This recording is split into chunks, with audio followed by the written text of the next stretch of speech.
വേതാളം. പാതിരാവിന്റെ യാമങ്ങൾ കടന്നുപോകുമ്പോൾ ശ്മശാനത്തിലെ മുരുക്കുമരത്തിൽ വേതാളം വിക്രമാദിത്യന്റെ വരവ് കാത്ത് തല കീഴായി തൂങ്ങിക്കിടന്നു. വിക്രമാദിത്യന് വരാതെ വയ്യല്ലോ. കാരണം കഥ എഴുതപ്പെട്ടു കഴിഞ്ഞു. ജ്ഞാനശീലൻ എന്ന കപടയോഗിക്ക് വിക്രമാദിത്യനെ ബലി കഴിക്കേണ്ടിയിരിക്കുന്നു. അതിൽ നിന്ന് വേതാളത്തിന് വിക്രമാദിത്യനെ രക്ഷിക്കേണ്ടിയിരിക്കുന്നു. ആ രക്ഷയിൽ വേതാളത്തിന്റെ ശാപമുക്തിയും മോചനവും അടങ്ങിയിരിക്കുന്നു. അതിനായി അനേകം കഥകൾ പറയപ്പെടേണ്ടിയിരിക്കുന്നു. ഒന്നിനൊഴികെ മറ്റെല്ലാ കഥകൾക്കും അവയുയർത്തുന്ന ചോദ്യങ്ങൾക്കും വിക്രമാദിത്യൻ ശരിയുത്തരം കണ്ടെത്തേണ്ടിയിരിക്കുന്നു. എങ്കിലേ വേതാളത്തിന് ജ്ഞാനശീലൻ യഥാർത്ഥ യോഗിയല്ല, ദുർമന്ത്രവാദിയാണെന്ന രഹസ്യം പറയാനാകൂ. എങ്കിലേ വിക്രമാദിത്യന് ആ കപടയോഗിയെ വധിക്കാനും അണിമാദിസിദ്ധികൾ കയ്യെത്തിപ്പിടിക്കാനുമാവൂ. എങ്കിലേ 2000 വർഷങ്ങൾക്ക് ശേഷം വേതാളത്തിനും സ്വാതന്ത്ര്യം ലഭിക്കും. എല്ലാം കഥകളുടെ ഉത്തരങ്ങളെ ആശ്രയിച്ചിരിക്കുന്നു. അതിനാൽ കഥ കേൾക്കാൻ വിക്രമാദിത്യന് വരാതെ വയ്യ.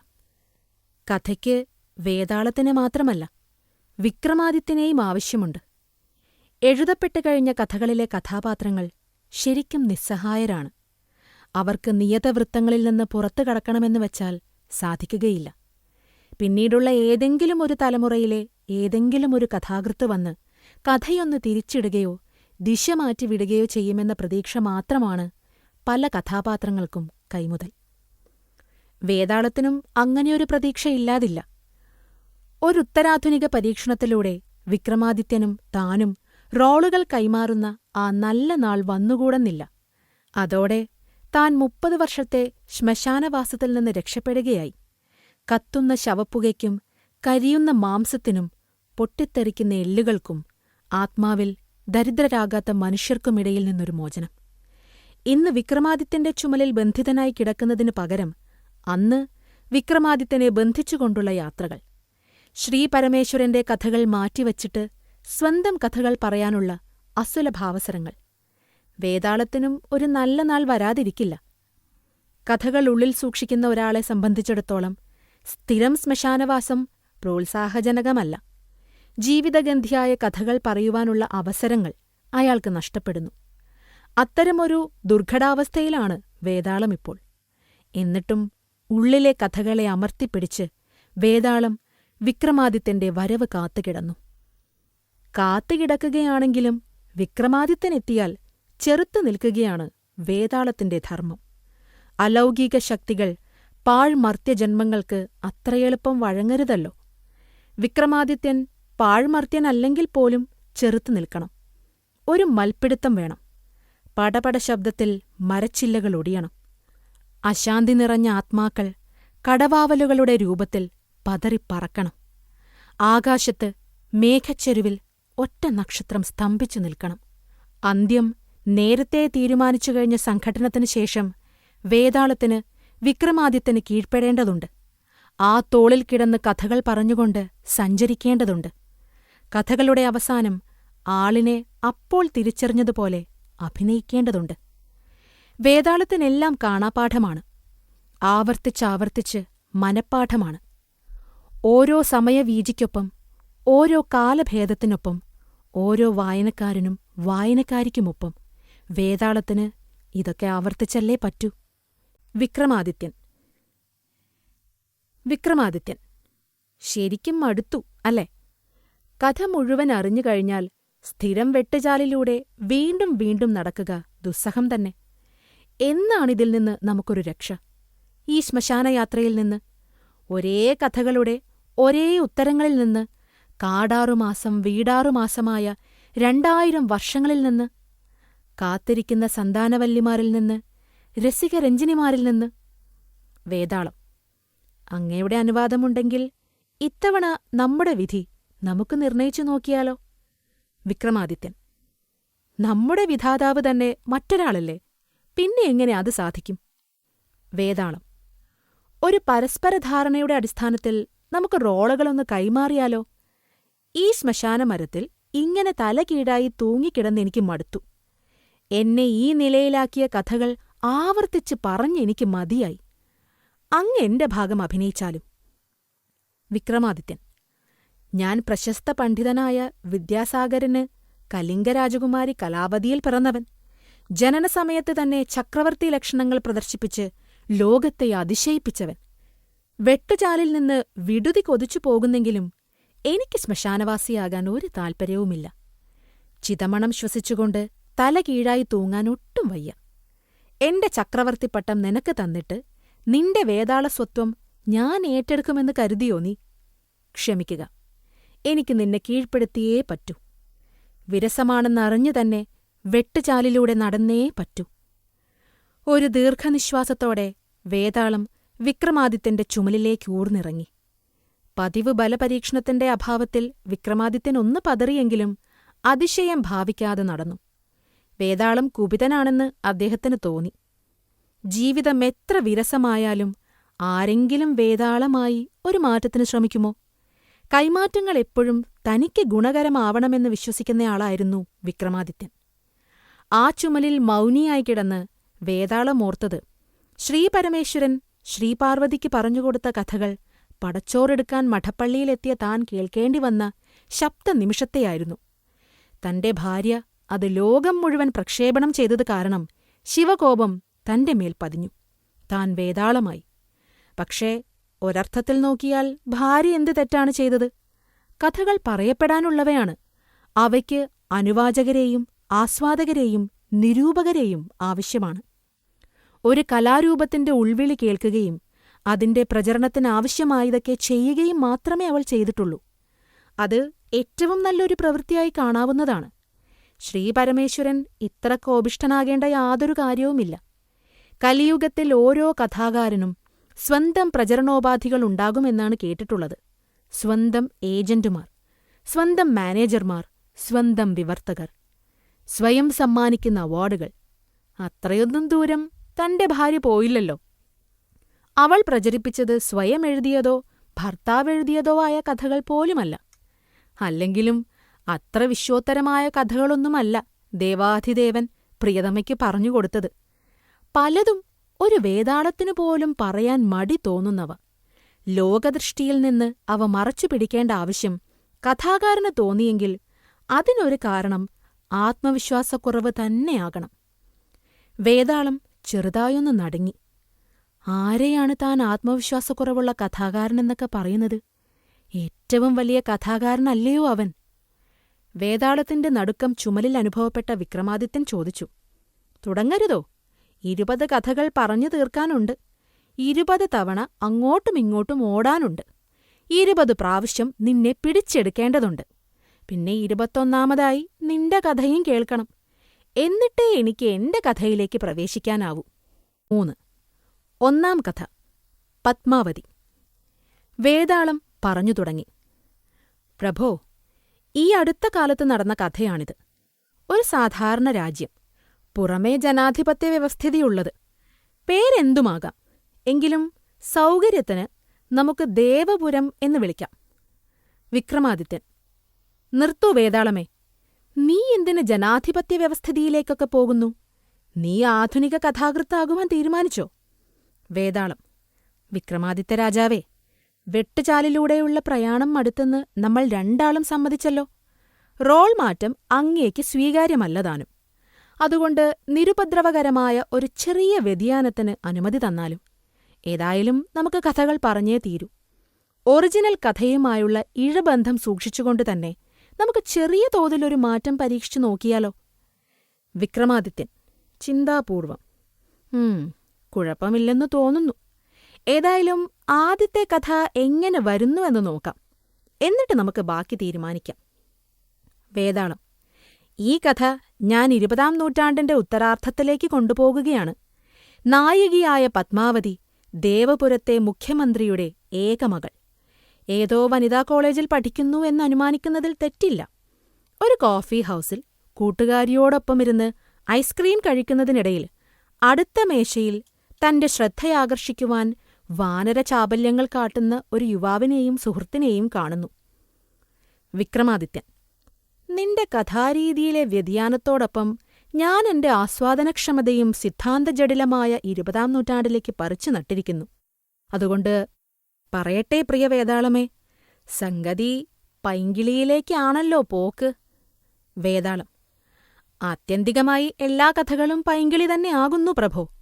ഇടയ്ക്കൽപ്പം രാഷ്ട്രീയമോ തത്വശാസ്ത്രമോ മറ്റോ വിതറി ഞാൻ ശ്രദ്ധ തിരിച്ചുകൊള്ളാം. വിക്രമാദിത്യൻ: വേണ്ട വേണ്ട, നിന്റെ ഭാരത്തിനു പുറമെ അതും കൂടെ താങ്ങാൻ വയ്യെനിക്ക്. ഈയിടെയായി ശ്മശാനത്തിൽ നിനക്ക് നല്ല കോളാണെന്ന് തോന്നുന്നു. ഭാരം ഒരുപാട് കൂടിയിട്ടുണ്ട്. പൈങ്കിളിയെങ്കിൽ പൈങ്കിളി, കഥ തുടരട്ടെ. വേതാളം: പത്മാവതി കൂട്ടുകാരിയായ ശാരദാമണിയോട് ഇപ്രകാരം പറഞ്ഞു: നീ അടുത്ത ടേബിളിലേക്ക് നോക്ക്. അവിടെ ലവ് ഈസ് ഡേഞ്ചറസ് എന്നെഴുതിയ ഷർട്ടിട്ട ആളിനെ കണ്ടോ? അയാൾ പലയിടത്തായി എന്നെ പിന്തുടർന്നു വരുന്നു. അയാൾക്കെന്നോട് പ്രണയം തന്നെയാണെന്ന് തോന്നുന്നു. ഒന്ന് കളിച്ചാലോ? ശാരദാമണി പറഞ്ഞു: എന്താ, ആരാ എന്നൊക്കെ നിന്റെ അച്ഛന്റെ ഡിറ്റക്റ്റീവ്സുമാരെ വിട്ട് ഒന്ന് അന്വേഷിച്ചിട്ട് പോരെ? പത്മാവതി മറുപടി നൽകി: അതിനാരാ സീരിയസ്? ഒരു നേരം പോക്കല്ലേ, ടൈം കില്ലർ. അവൾ കോഫി ഹൗസിന്റെ പേപ്പർ നാപ്കിനിൽ ഒരു നമ്പർ എഴുതി അതുമെടുത്ത് എഴുന്നേറ്റു. തന്റെ കറുത്ത കണ്ണട ചുഴറ്റിക്കൊണ്ട് ജീൻസിൽ തുളുമ്പുന്ന നിതംബവുമായി അവരുടെ മേശയ്ക്കരികിലൂടെ നടന്നു പോകുമ്പോൾ അവളത് ആ യുവാവിന്റെ മടിയിൽ അലസമായി നിക്ഷേപിച്ചു. ആവേശത്തോടെ അതെടുത്ത യുവാവ് ഒന്നും മനസ്സിലാകാതെ സുഹൃത്തിനോട് പറഞ്ഞു: രാംദാസ്, ഇതിൽ അവൾ കുറിച്ചിരിക്കുന്നത് കണ്ടുവോ? 4310930528. എന്തോ കോഡ് ഭാഷയാണ്. ഇതെന്താവാം? ഒന്നും മനസ്സിലായില്ലെങ്കിലും എന്റെ ഹൃദയം തുടികൊട്ടുന്നുവല്ലോ. ബുദ്ധിമാനായ രാംദാസ് വേഗം ഉത്തരം കണ്ടെത്തി. അയാൾ പറഞ്ഞു: ഇന്ന് ഫെബ്രുവരി 5 5298 എന്ന അവസാന അക്കങ്ങൾ ഇന്നത്തെ തീയതിയാണ്. 5298. അതിനു മുൻപുള്ള 930 9:30 എന്ന് സമയസൂചകമാകാനാണ് വഴി. അതുറപ്പിക്കുന്നതിനു മുൻപ് ആദ്യ നമ്പറുകൾ എന്തെന്ന് നോക്കാം. രാംദാസ് വെയിറ്ററോട് ആവശ്യപ്പെട്ട് ടെലഫോൺ ബുക്ക് വരുത്തി. മുഖ്യമന്ത്രിയുടെ വീട്ടിലെ ഫോൺ നമ്പറുകളിലൊന്ന് 43210 ആണെന്ന് മനസ്സിലാക്കി. അയാൾ സുഹൃത്തിനോട് പറഞ്ഞു: ഇന്ന് രാത്രി 9:30 നീ ഈ നമ്പറിൽ അവളെ വിളിക്കണമെന്നാണ് സന്ദേശം. ആശ്ചര്യത്താൽ കണ്ണു തള്ളിപ്പോയ പ്രേമചന്ദ്രൻ, അതായിരുന്നു ആ യുവാവിന്റെ പേര്, പ്രേമം അപകടകാരിയാണെന്ന് സ്വന്തം നെഞ്ചിലെഴുതിയിരിക്കുന്നത് മറന്നേപോയി. അധികം പറയണ്ടല്ലോ പ്രഭോ. അച്ഛന്റെ ഗൺമാനെയും സിൽബന്ധികളെയും വെട്ടിച്ച് പ്രേമചന്ദ്രനും പത്മാവതിയും പലയിടത്തും വെച്ച് കണ്ടുമുട്ടി. കൈ കോർത്തു പിടിച്ച് യുഗ്മഗാനങ്ങൾ പാടിയില്ലെങ്കിലും മറ്റു പല കുസൃതിത്തരങ്ങളും ചെയ്തു. അവനെക്കൊണ്ട് പല പ്രയോജനങ്ങളുമുണ്ടെന്ന് മനസ്സിലാക്കിയ പത്മാവതി അവനെ ശരിക്കുപയോഗിക്കുക തന്നെ ചെയ്തു. ആൾക്കാർ ശ്രദ്ധിച്ചു തുടങ്ങുന്നുവെന്ന് കണ്ടപ്പോൾ ശാരദാമണിയുടെ വീട്ടിൽ ആളില്ലാത്ത അവസരം നോക്കി മാത്രം അവർ സന്ധിച്ചു. ശാരദാമണിയുടെ അച്ഛനമ്മമാർ ഉദ്യോഗസ്ഥരായിരുന്നതും വീട്ടുജോലിക്കാരില്ലാതിരുന്നതും അവർക്ക് സഹായകരമായി. പത്മാവതി വിരൽ ഞൊടിക്കുമ്പോഴെല്ലാം വാലാട്ടിക്കൊണ്ട് പ്രേമചന്ദ്രൻ ഓടിച്ചെല്ലുന്നത് രാംദാസിന് തീരെ പിടിക്കാതായി. ജീവിതത്തെ ഗൗരവമായെടുത്തിരുന്ന ഒരു ചെറുപ്പക്കാരനായിരുന്നു രാംദാസ്. ധനിക കുടുംബാംഗമല്ലാത്ത പ്രേമചന്ദ്രനും മന്ത്രികുമാരിയും തമ്മിൽ ചേരില്ലെന്ന് താൻ പഠിച്ച മനഃശാസ്ത്ര തത്വങ്ങൾ ഉദ്ധരിച്ചുകൊണ്ട് അവൻ വാദിച്ചു. പക്ഷേ രാജാവേ, അന്നും പ്രേമം അന്ധമായിരുന്നു. വിവാഹങ്ങൾ നിമിത്തം രാഷ്ട്രങ്ങൾ പരസ്പരം ബന്ധപ്പെടുന്നതും പണ്ടും സംഭവിച്ചിരുന്നല്ലോ. അപ്രതീക്ഷിതമായി ഒരു പ്രതിസന്ധിയിൽപ്പെട്ട് ദേവപുരം മന്ത്രിസഭ നിലം പതിച്ചു. തന്റെ മുഖ്യമന്ത്രിപദം നിലനിർത്തിക്കൊണ്ട് ഒരു കൂട്ടുകക്ഷി മന്ത്രിസഭയുണ്ടാക്കുവാൻ പത്മാവതിയുടെ പിതാവ് ശ്രമം തുടങ്ങി. അതിൽ അദ്ദേഹം വിജയിക്കുകയും ചെയ്തു. വിജയത്തിന്റെ അലിഖിത വ്യവസ്ഥകളിലൊന്ന് തന്റെ അമിതസമ്പത്തിന്റെ ഏകാവകാശിയായ മകൾ പത്മാവതിയെ രാഷ്ട്രീയ പ്രതിയോഗിയുടെ മകന് വിവാഹം ചെയ്തു കൊടുക്കാം എന്നതായിരുന്നു. ഈ മകൻ അമേരിക്കയിൽ ഡോക്ടറാണെന്നതുകൊണ്ടും കാണാൻ സുന്ദരനാണെന്നതുകൊണ്ടും പത്മാവതിക്ക് എതിർക്കണമെന്ന് തോന്നിയില്ല. വിക്രമാദിത്യൻ: അപ്പോൾ പ്രേമം അന്ധമാകുന്നത് ചിലർക്ക് മാത്രമാണ് അല്ലേ? വേതാളം: അവിടെന്നാണല്ലോ അഭിപ്രായം പറയാൻ അനുഭവജ്ഞൻ. പത്മാവതി ബുദ്ധിമതിയായിരുന്നു. വിവാഹത്തിന് സമ്മതം മൂളിക്കഴിഞ്ഞിട്ട് അവൾ പ്രേമചന്ദ്രനെ വിളിച്ചുവരുത്തി ഇങ്ങനെ പറഞ്ഞു: പ്രേം, യഥാർത്ഥ സ്നേഹം ത്യാഗമാണ്. താൻ ഏറ്റവുമധികം സ്നേഹിക്കുന്നവരെപ്പോലും ത്യജിക്കുന്നവനാണ് യഥാർത്ഥ പ്രണയമെന്തെന്നറിയുന്നവൻ. നമുക്ക് പ്രായോഗിക തലത്തിലേക്ക് വരിക. ദേവപുരത്തിന്റെ ഭാവി ഈ കല്യാണത്തെ ആശ്രയിച്ചിരിക്കുന്നു. ഞാനിതിന് വിസമ്മതിച്ചാൽ അച്ഛന്റെ രാഷ്ട്രീയ പ്രതിയോഗി മന്ത്രിസഭയ്ക്കുള്ള പിന്തുണ പിൻവലിക്കും. വീണ്ടും ഒരു തിരഞ്ഞെടുപ്പ് വേണ്ടിവരും. രാഷ്ട്രത്തിന് എന്തുമാത്രം ധനദുർവിനിയോഗമുണ്ടാകുമെന്ന് ഓർത്തുനോക്കൂ. നമ്മുടെ രാജ്യത്തിനു വേണ്ടി നമുക്കൊരു ചെറിയ ത്യാഗം ചെയ്തുകൂടെ പ്രേം? പ്രേം പഠിച്ചുദ്യോഗം നേടിയിട്ട് ഒരു വിസയെടുത്ത് അമേരിക്കയിൽ വരണം. ഇതിന്റെ ബാക്കി നമുക്കവിടെ തുടരാം.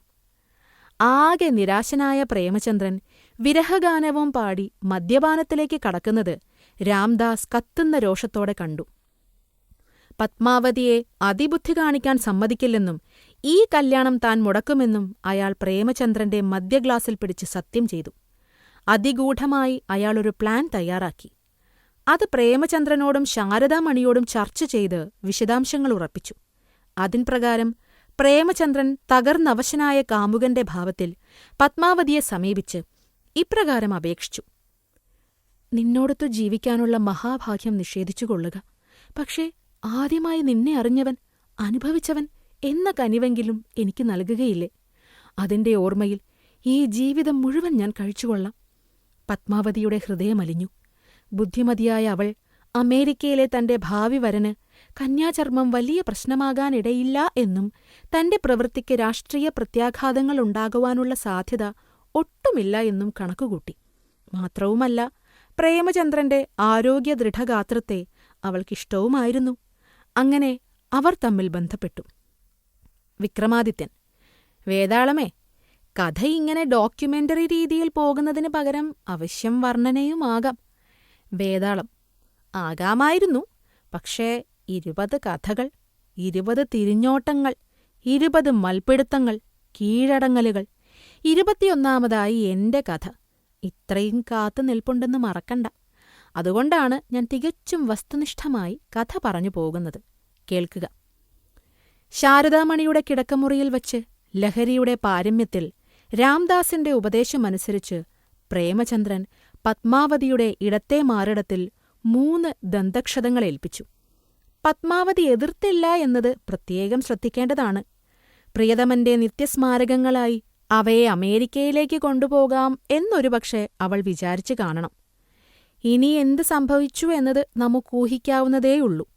ദന്തക്ഷതങ്ങളുടെ കഥയുമായി പ്രേമചന്ദ്രനും രാംദാസും അമേരിക്കൻ ഡോക്ടറുടെ അച്ഛനായ രാഷ്ട്രീയ നേതാവിനെ സമീപിക്കുന്നു. കടുംപിടുത്തക്കാരനായ നേതാവ് ലേഡി ഡോക്ടറെക്കൊണ്ട് പത്മാവതിയെ പരിശോധിപ്പിക്കണം എന്നാവശ്യപ്പെടുന്നു. ലേഡി ഡയാന പോലും വഴങ്ങിക്കൊടുത്തിടത്ത് പത്മാവതിക്കെന്ത് രക്ഷ? മകളിൽ ഉത്തമവിശ്വാസത്തോടെ മന്ത്രിപിതാവ് സമ്മതിക്കുന്നു.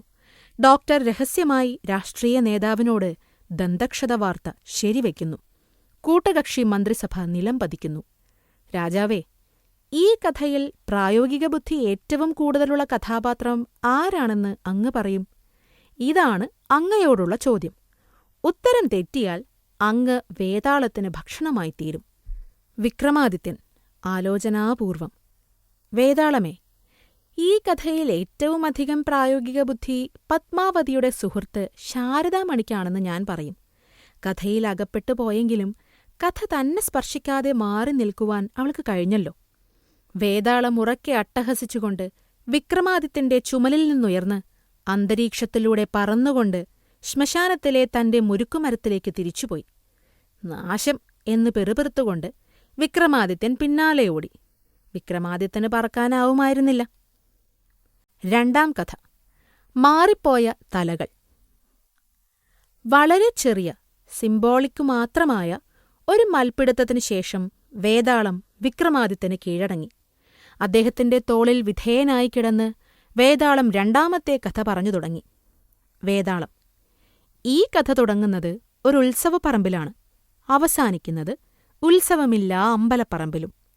ഉത്സവം കാണാൻ വന്ന അനേകായിരങ്ങളിൽ ഒരാളായിരുന്നു അമിത്രകേതു. കഴിഞ്ഞ കഥയിലെ പത്മാവതിയുടെ പിതാവിനെപ്പോലെ അമിത്രകേതുവിന്റെ പിതാവും രാഷ്ട്രീയക്കാരൻ, പൊതുകാര്യപ്രസക്തൻ, സാമൂഹ്യ പരിഷ്കർത്താവ് ഇത്യാദിയൊക്കെ കലർന്ന ആളായിരുന്നു. അമിത്രകേതു അവിവാഹിതനാകയാൽ ഒഴിവു സമയങ്ങൾ ധാരാളമുണ്ടായിരുന്നു. എല്ലാ ചെറുപ്പക്കാരും ഓരോ ഒഴിവുകാല വിനോദം കണ്ടെത്തുക പതിവാണല്ലോ. അമിത്രന്റെ വിനോദം പക്ഷി നിരീക്ഷണമായിരുന്നു. വൈവിധ്യമുള്ള പക്ഷികളെ കണ്ടെത്തുവാൻ അയാൾ വനിതാ കോളേജുകളുടെ പടിവാതിൽക്കൽ മാത്രമല്ല, അവധിക്കാലത്തെ ഉത്സവപ്പറമ്പുകളിലും പ്രത്യക്ഷപ്പെട്ടിരുന്നു. പരീക്ഷാ സീസണിലെ പനി കഴിഞ്ഞാലാണ് പക്ഷികൾ കൂടുതൽ പ്രസന്നരും ഉത്സാഹഭരിതരുമായിത്തീരുന്നതെന്നും പിന്നീടാണ് അവർക്ക് പ്രതികരണശേഷി വർദ്ധിക്കുന്നതെന്നും അയാൾ കണ്ടെത്തിയിരുന്നു. രാജാവേ, അങ്ങ് എന്തെങ്കിലും പറയാൻ ആഗ്രഹിക്കുന്നുണ്ടോ? വിക്രമാദിത്യൻ: ഉവ്, നിന്റെ നിർദ്ദേശപ്രകാരം ഞാനെന്റെ ആസ്വാദനക്ഷമതയെ ആധുനിക യുഗത്തിലേക്ക് പറിച്ചു നട്ട വസ്തുത ഓർക്കുമല്ലോ. അതുകൊണ്ടുതന്നെ അമിത്രകേതുവെന്ന പേരിനോടിണങ്ങാൻ അല്പം പ്രയാസം തോന്നുന്നു. അമിത്രകേതുവും പക്ഷിനിരീക്ഷണവും തമ്മിൽ ചേരുന്നുമില്ല. വേതാളം: അങ്ങ് പറഞ്ഞത് ശരിയാണ് പ്രഭോ. തലയും വാലും വെട്ടി നമുക്കീ കഥാപാത്രത്തെ മിത്രയെന്ന് വിളിക്കാം. കഥയെ ഉത്തരേന്ത്യയിലേക്ക് പറിച്ചു നടാം. നമ്മുടെ കാളീമാതാവിന് ഈ കഥയിലൊരു പ്രധാന റോളുണ്ട്. ഇത് ഇന്ത്യയിലും ജർമ്മനിയിലുമൊക്കെ നടക്കാവുന്നൊരു കഥയാണ്. വിക്രമാദിത്യൻ: തലയും വാലും പൂർണ്ണമായി കളയാതെ നമുക്കിവന് AK മിത്ര എന്ന് പേരിട്ടാലോ? വേതാളം: നന്ന്. അതനുസരിച്ച് മറ്റ് കഥാപാത്രങ്ങൾക്കും പേരു കൊടുക്കണമെന്നേ ഉള്ളൂ. മിത്രയും കല്യാണിയമ്മയും ശരിയാവില്ലല്ലോ. അല്ലെങ്കിൽ മറ്റ് രീതിയിൽ ചേർക്കണം. ശരി, കേട്ടുകൊള്ളുക. ഉജ്ജയിനി ക്ഷേത്ര പരിസരത്ത് ഉത്സവലഹരിയിൽ അലഞ്ഞു നടന്ന മിത്രയുടെ ദൂരദർശിനിയുടെ ദൃഷ്ടികോണിൽ ഒരു നീലപ്പൊന്മാൻ വന്നു വീണു. വിക്രമാദിത്യൻ: നീലപ്പൊന്മാന്റെ പേര് ഞാൻ പറയാം. പൂരബി. വേതാളം: ആയിക്കോട്ടെ. പത്മിനീവർഗത്തിൽപ്പെട്ട അവൾ അതീവ സുന്ദരിയായിരുന്നു. മിത്രയ്ക്ക് പത്മിനീവർഗത്തിലെ പക്ഷികളോട് എപ്പോഴും ഒരു പ്രത്യേക മമത തന്നെ തോന്നിയിരുന്നു. പക്ഷെ പൂരബിയോട് അയാൾക്ക് തോന്നിയത് മമത മാത്രമല്ല, പ്രഥമദൃഷ്ടിയിലെ പ്രണയം കൂടിയായിരുന്നു. സഹായിക്കാൻ വയ്യാത്തത്ര കഠിനമായ വികാരത്തള്ളൽ അനുഭവപ്പെട്ടപ്പോൾ മിത്ര മനസ്സിലാക്കി, തനിക്ക് ഇവളില്ലാതെ ജീവിക്കുവാനാവില്ല.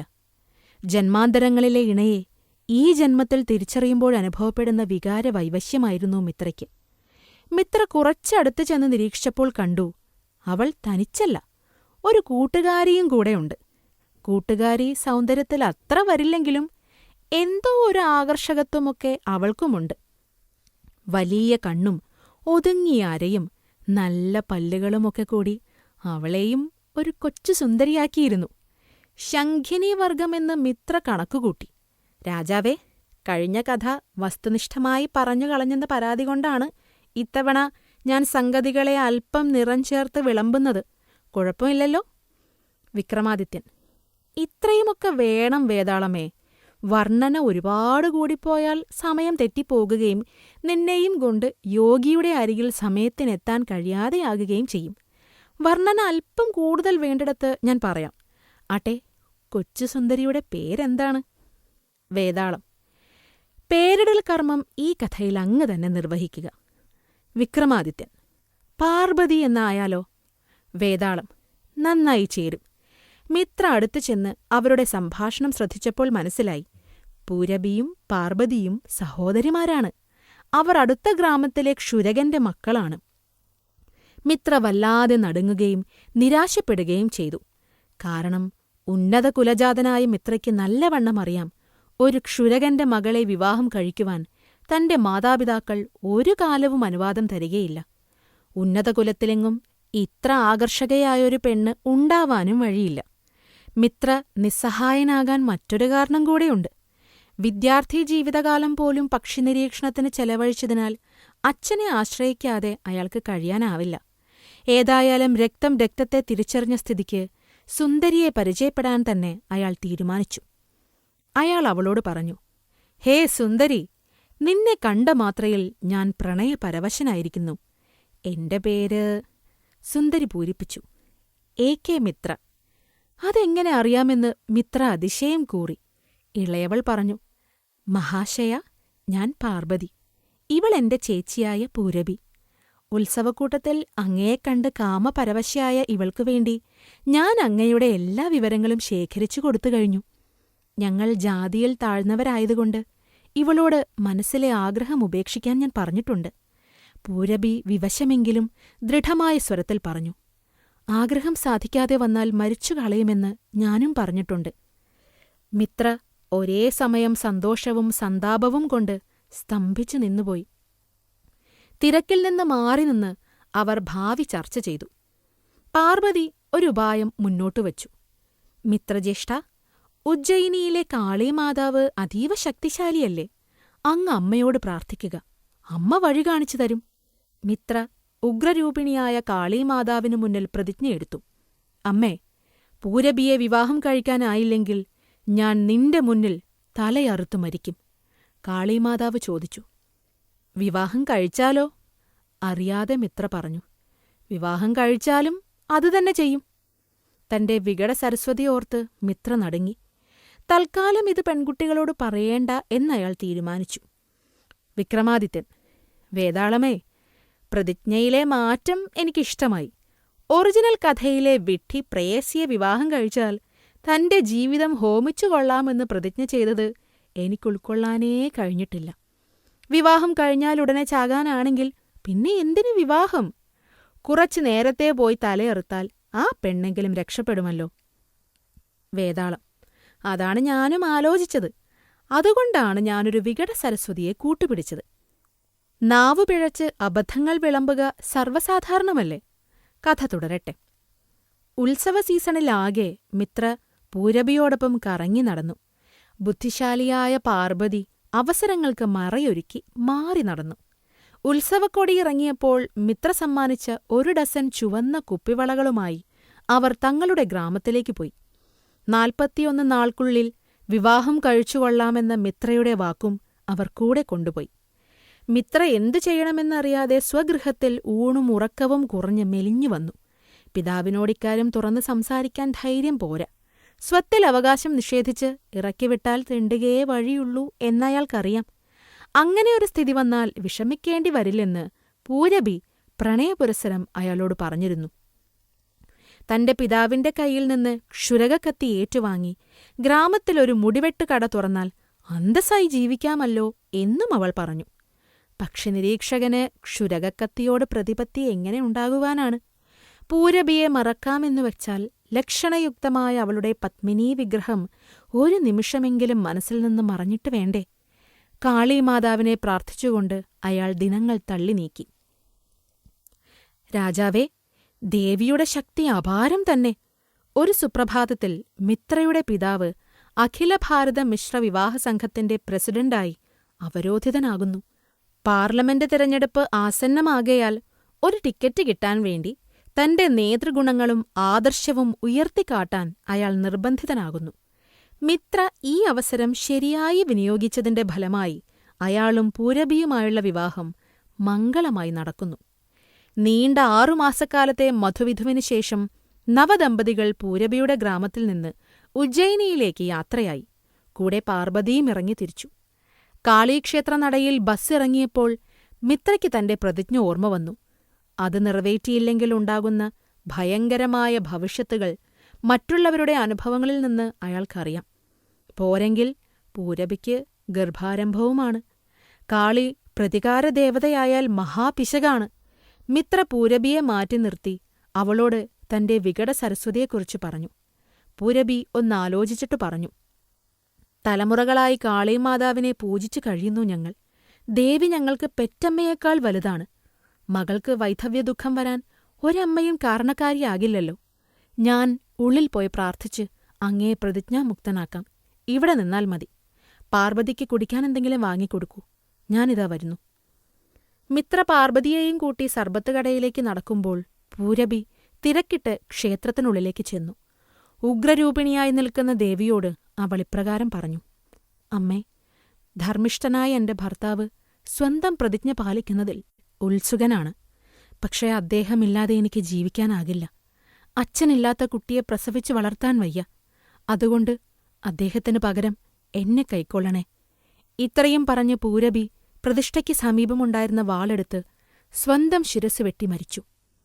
സർബത്ത് നൽകിയ ഉത്സാഹവുമായി സഹോദരിയെ തിരഞ്ഞുവന്ന പാർവതി തല വേർപെട്ട നിലയിൽ മരിച്ചുകിടക്കുന്ന പൂരബിയെ കണ്ടു ഞെട്ടി.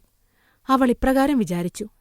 ഞാനാണീ കടുങ്കൈ ചെയ്തതെന്ന് മിത്രജ്യേഷ്ഠൻ വിചാരിക്കാൻ ചാൻസുണ്ട്.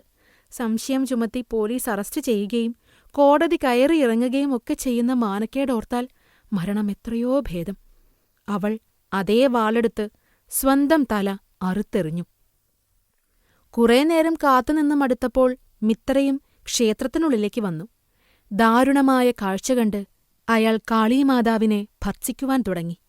എടീ ദുഷ്ടേ, പ്രതിജ്ഞാപൂരണത്തിനായി എന്റെ ചോര തരാൻ ഞാൻ തയ്യാറായിരുന്നല്ലോ. പിന്നെ എന്തിന് നീ ഇവരെ കൊന്നു? എന്നെ ഇരട്ടക്കൊലപാതകത്തിന് പോലീസ് പിടിക്കാനോ? ഇത് നിമിത്തം തന്റെ രാഷ്ട്രീയ ഭാവി തകർന്നാൽ അച്ഛൻ എനിക്ക് കാൽ കാശുപോലും തരില്ല. നീ എന്നെ നശിപ്പിച്ചു. ചണ്ടാലികെ, എന്റെ ജീവനും കൂടെ എടുത്ത് തൃപ്തയായിക്കൊള്ളൂ. മിത്ര അതേ വാളുതന്നെ എടുത്ത് കഴുത്തിന് നേരെ ഉയർത്തിയപ്പോൾ കാളീമാതാവ് പ്രത്യക്ഷപ്പെട്ട് അയാളെ തടഞ്ഞു. ദേവി വല്ലാതെ അസ്വസ്ഥയായിരുന്നു. അവർ ഇങ്ങനെ പറഞ്ഞു: നിങ്ങളെല്ലാവരും ചേർന്ന് എന്റെ സൽപ്പേര് നശിപ്പിക്കുമല്ലോ. ഞാൻ ഈ സ്ത്രീകളുടെ ചോര ആഗ്രഹിച്ചിട്ടില്ല. രണ്ടുപേരും സ്വമേധയാ വെട്ടിമരിച്ചതാണ്. എനിക്ക് ശല്യമായി. ഇതെന്റെ പേരിൽ ലോകത്തൊരു തെറ്റിദ്ധാരണ ഉണ്ടാക്കുമെന്നുള്ളതുകൊണ്ട് ഇവരെ ജീവിപ്പിക്കുവാനും നിനക്ക് പ്രതിജ്ഞാമുക്തി നൽകുവാനും ഞാൻ തയ്യാറാണ്. ഇവരുടെ തലകൾ ഉടലിനോട് ചേർത്തു വയ്ക്കുക. കുറ്റബോധത്തോടെ മിത്ര ക്ഷമാപണത്തിനൊരുങ്ങി. അമ്മേ, എന്റെ അക്ഷന്തവ്യമായ... കാളി അലറി. വാ അടയ്ക്ക്. നിന്നെ എനിക്ക് നല്ലവണ്ണം അറിയാം. കൊലപാതക കുറ്റത്തിൽ നിന്ന് രക്ഷപ്പെടണമെങ്കിൽ ഇക്ഷണം പറയുന്നതനുസരിക്കുക. പൂരബിയുടെ തല കൈയിലെടുത്ത് മിത്ര അവളുടെ ഗർഭാലസ്യമുള്ള ഉടലിൽ നോക്കി. ഒരു നിമിഷം നിന്നു. പിന്നെ അയാളുടെ കണ്ണുകൾ പാർവതിയുടെ ഉടയാത്ത ഉടലിലും പാറി നടന്നു. പത്മിനിയേക്കാൾ മനോഹരിയാണ് ശംഖിനി എന്നയാൾക്ക് തോന്നി. ഒരു ഗൂഢസ്മിതത്തോടെ അയാൾ പൂരബിയുടെ തല പാർവതിയുടെ ഉടലിൽ ചേർത്തുവച്ചു. പാർവതിയുടെ തല പൂരബിയുടെ ഉടലിലും. കപടതയറിയാത്ത ദേവി അവയിൽ വെള്ളം തളിച്ചിട്ട് അപ്രത്യക്ഷയായി. രണ്ട് സ്ത്രീകളും ഉറക്കമുണർന്നതുപോലെ എഴുന്നേറ്റപ്പോൾ തലകൾ മാറിപ്പോയതറിഞ്ഞ് ആകെ ആശയക്കുഴപ്പത്തിലായി. താനാണ് മിത്രയുടെ ഭാര്യയെന്ന് രണ്ട് സ്ത്രീകളും ശണ്ഠ കൂടുവാൻ തുടങ്ങി. രാജാവേ, ഇനി അങ്ങയോടുള്ള ചോദ്യം: ഇവരിൽ ആരെ മിത്ര ഭാര്യയായി സ്വീകരിക്കണം? ഉത്തരം തെറ്റിയാൽ അങ്ങേ എനിക്ക് ഭക്ഷിക്കേണ്ടി വരും. വിക്രമാദിത്യൻ ആലോചനാപൂർവം: വേതാളമേ, ഇതത്ര വലിയ പ്രശ്നമൊന്നുമല്ല. മിത്രയുടെ ഉദ്ദേശം വളരെ വ്യക്തമാണ്. പുരുഷനെ സംബന്ധിച്ചിടത്തോളം സ്ത്രീയുടെ തല ഒരിക്കലും പ്രശ്നമായിട്ടുമില്ല. അതുകൊണ്ട് എന്റെ അഭിപ്രായത്തിൽ മിത്രയ്ക്ക് രണ്ടുപേരെയും ഭാര്യമാരാക്കാം. ഞാനാണെങ്കിൽ അതാവും ചെയ്യുക. പോരെങ്കിൽ രണ്ട് കളത്രത്തെ ഉണ്ടാക്കി വയ്ക്കുന്ന തണ്ടു തപ്പിക്ക് ഒരിക്കലും സുഖം കിട്ടുകയില്ല. അത് തന്നെ പറ്റിച്ചതിന് കാളീമാതാവ് നൽകുന്ന ശിക്ഷയുമാകും. ഉറക്കെ അട്ടഹസിച്ചുകൊണ്ട് വേതാളം വിക്രമാദിത്യന്റെ ചുമലുകൾ വിട്ട് തന്റെ മുരുക്കുമരത്തിലേക്ക് പറന്നു. വിക്രമാദിത്യൻ പിറുപിറുത്തുകൊണ്ട് പുറകെ ഓടാൻ തുടങ്ങി. 5. മൂന്നാം കഥ. പുലി. വീണ്ടും വേതാളത്തെ കീഴ്പ്പെടുത്തി ചുമലിലേറ്റിക്കൊണ്ട് വിക്രമാദിത്യൻ നടന്നു. വേതാളം മൂന്നാമത്തെ കഥ പറയുവാൻ ആരംഭിച്ചു. വേതാളം: രാജാവേ, ഇത്തവണ ഞാൻ പറയാൻ പോകുന്നത് ഒരു പുലിയുടെയും 4 ബ്രാഹ്മണകുമാരന്മാരുടെയും കഥയാണ്. വിക്രമാദിത്യൻ: കൊള്ളാം, മനുഷ്യരിൽ നിന്ന് ഒരു മാറ്റമായല്ലോ. പക്ഷേ വേതാളമേ, കഴിഞ്ഞ കഥ ഒരൽപ്പം നീണ്ടുപോയി. നീണ്ടുപോകുന്നതുകൊണ്ടുള്ള കുഴപ്പം ഇതാണ്: ഞാൻ കൂടുതൽ ദൂരം നിന്നെ ചുമന്ന് നടക്കേണ്ടി വരുന്നു. തിരികെ അത്രയും ദൂരം നിനക്ക് പുറകെ ഓടേണ്ടി വരുന്നു. പ്രായം കൂടി വരികയല്ലേ, പഴയതുപോലെയൊന്നും വയ്യെന്നു കൂട്ടിക്കോളൂ. പലതവണ ഈ അഭ്യാസം ആവർത്തിക്കേണ്ടി വരുന്നതുകൊണ്ട് കുറഞ്ഞൊരു ദയ കാണിക്കുക. വേതാളം: ഈ വായനക്കാരെയും അനുവാചകരെയും എനിക്ക് മനസ്സിലാവുന്നില്ല. എന്തു ചെയ്താലും കുറ്റമാണ്. അങ്ങ് തന്നെ ആദ്യ കഥയിൽ വർണ്ണന പോരെന്ന് പറഞ്ഞു. വർണ്ണനയുൾപ്പെടുത്തി രണ്ടാം കഥ വലുതാക്കിയപ്പോൾ അത് വലുതായിപ്പോയതായി കുറ്റം. ഈ കഥ ചെറുതാക്കാൻ പറയുന്നു. ഇങ്ങനെയാണെങ്കിൽ നിങ്ങളെയൊക്കെ തൃപ്തിപ്പെടുത്താൻ വലിയ ബുദ്ധിമുട്ടാണ്. വിക്രമാദിത്യൻ: വലിയ പ്രയാസമാണെങ്കിൽ വേണ്ട. പക്ഷേ ഇപ്പോൾ മിനിക്കഥകൾക്കാണ് ഡിമാൻഡ്. എല്ലാവരും തിരക്കുള്ളവരാകുമ്പോൾ അനേകം പേജുകൾ നീളുന്ന കഥകൾ വായിക്കാൻ ആർക്കെവിടെ നേരം? കഥയായാലും കവിതയായാലും ചെറുതായിരിക്കണം. 2 അല്ലെങ്കിൽ 5 മിനിറ്റിനകം വായിച്ചു തള്ളാവുന്നത്. വേതാളം: അങ്ങനെ പോപ്പുലർ ഡിമാൻഡ് അനുസരിച്ച് കഥയുണ്ടാക്കാൻ എനിക്ക് പ്രയാസമാണ്. ഏതായാലും ഈ കഥ ഞാൻ ചെറുതാക്കി പറയാൻ ശ്രമിക്കാം. കേൾക്കുക. ഈ കഥ നടക്കുന്നത് തമിഴ്നാട്ടിലുള്ള ഒരു കാട്ടിലാണ്. കഥയിലെ നായികാസ്ഥാനത്തുള്ള പുലി തീവ്ര ഭംഗിയുള്ള ഒരു പുള്ളിപ്പുലിയാണ്. മഞ്ഞപ്പട്ടുപോലെ തിളങ്ങുന്ന ഉടലിൽ ഒരേ അകലത്തിൽ ഭംഗിയിൽ നിരത്തിയ കറുത്ത വൃത്തങ്ങൾ കണ്ടാൽ ജീവശില്പിയുടെ സൗന്ദര്യബോധത്തെ പുകഴ്ത്താൻ തോന്നും. ഇത്രയും ഭംഗിയുള്ള ഒരു മൃഗവും ആ കാട്ടിലുണ്ടായിരുന്നില്ല. പക്ഷേ അതിസൗന്ദര്യം അത്യാപത്ത് എന്ന് പറയുന്നതുപോലെ ഈ പുലി സ്വഭാവത്തിൽ തമോഭാവമേറെ കലർന്നവളും ക്രൂരയുമായിരുന്നു. അവൾക്കിരയായി കാട്ടിലെ ജനസംഖ്യ നിത്യേന കുറഞ്ഞുവന്നു. കള്ളനെ താക്കോലേൽപ്പിച്ചാൽ കവർച്ച കുറയുമെന്ന തത്വാനുസരണം കാട്ടുകൂട്ടം പുലിയെ കാടിന്റെ റാണിയാക്കി. സ്വതേ ഗർവിഷ്ഠയും ക്രൂരയുമായ പുലിക്ക് അധികാരം കയ്യിൽ കിട്ടിക്കഴിഞ്ഞപ്പോൾ ഉപജാപകവൃന്ദത്തിന്റെ കൂട്ടുകിട്ടി. അവരുടെ ഭരണത്തിൻ കീഴിൽ വനമാകെ മുടിഞ്ഞു തുടങ്ങി. പുലിയെ എതിർക്കുന്നവർ എന്നേക്കുമായി അപ്രത്യക്ഷരായി. ഒടുവിൽ നിവൃത്തിയില്ലാതെ കാട്ടുമൃഗങ്ങൾ ഒത്തുചേർന്ന് ഒരു തീരുമാനമെടുത്തു: പുലിയെ വകവരുത്തുക. അപ്രകാരം ഒരു രാത്രിയിൽ അത്താഴം കഴിഞ്ഞ് പുലിമടയ്ക്ക് മുന്നിലെ പാറപ്പുറത്ത് വിശ്രമിച്ചിരുന്ന പുള്ളിപ്പുലിക്കുമേൽ ചാവേർപ്പട ചാടി വീണു. നിമിഷങ്ങൾക്കകം പുലിയുടെ അസ്ഥികൂടം മാത്രം പാറപ്പുറത്ത് അവശേഷിച്ചു. ഉപജാപകവൃന്ദത്തിൽ അവശേഷിച്ചവർ കാടുവിട്ടോടി. പുതിയ അധികാരി സ്ഥാനമേറ്റതോടെ കാട്ടിൽ സമാധാനം മടങ്ങിവന്നു. ഒരോർമ്മത്തെറ്റുപോലെ പുലിയുടെ അസ്ഥികൂടം മാത്രം പുലിമടയിലെ പാറപ്പുറത്ത് കിടന്നു. മൃഗങ്ങളോ പക്ഷികളോ അങ്ങോട്ട് പോവുക പോലും ചെയ്യില്ലായിരുന്നു. ഒരു ദിവസം അവിടേക്ക് 4 ബ്രാഹ്മണകുമാരന്മാർ വന്നു. വേദവേദാംഗികളും ശാസ്ത്രങ്ങളുമെല്ലാം മുറപ്രകാരം അഭ്യസിച്ചു കഴിഞ്ഞവരായിരുന്നു അവർ. രാജാവേ, അങ്ങ് അസ്വസ്ഥനാകുന്നുണ്ടോ? അതോ അതെന്റെ തോന്നലാണോ? വിക്രമാദിത്യൻ: കഥ ചുമ്മാ അങ്ങൊഴുകിപ്പോകുന്നതേയുള്ളൂ വേതാളമേ. പഴഞ്ചൻ ശൈലിയിലുള്ള ഒരൊഴുക്ക്. വേതാളം: ആധുനികവത്കരണം എപ്പോൾ വേണമെങ്കിലും ചെയ്യാവുന്നതല്ലേ ഉള്ളൂ. ഉദാഹരണത്തിന് 4 ബ്രാഹ്മണരുടെയും പേരുകൾ വഴി കേൾക്കുക. അവർ ജയകർ, ദിനകർ, മധുകർ, കൃപാകർ. പോരെങ്കിൽ ഇനിയും കേൾക്കുക. അവർ ഡിഗ്രി എടുത്തത് ജനറ്റിക് ശരീരശാസ്ത്രത്തിൽ വേദമന്ത്രങ്ങളുടെ ശക്തി എന്ന ഐച്ഛിക വിഷയത്തിൽ. വിക്രമാദിത്യൻ: ഇത്ര കടുത്ത ആധുനികവൽക്കരണം വേണമെന്നില്ല. വേതാളം: കഥയ്ക്ക് പ്രയോജനപ്പെടും പ്രഭോ. വിക്രമാദിത്യൻ: ശരി, പറഞ്ഞു തീർക്കൂ. വേതാളം: പാറപ്പുറത്ത് കണ്ട പുലിയുടെ അസ്ഥികൂടം ബ്രാഹ്മണകുമാരന്മാരിൽ കൗതുകമുണർത്തി. അതിന്മേൽ പരീക്ഷണങ്ങൾ നടത്തി പുലിയെ പുനർജനിപ്പിക്കുവാൻ അവർ തീരുമാനിച്ചു. പുലിമടയെ പരീക്ഷണശാലയാക്കി 4-മത്തെയാൾ ഞരമ്പുകളും 3-മത്തെയാൾ മാംസവും തോലും 2-മത്തെയാൾ അവയവങ്ങളും സൃഷ്ടിക്കുവാൻ തുടങ്ങി. വാർത്ത കാടാകെ പരന്നു. കാട്ടുമൃഗങ്ങൾ പരിഭ്രാന്തരായി.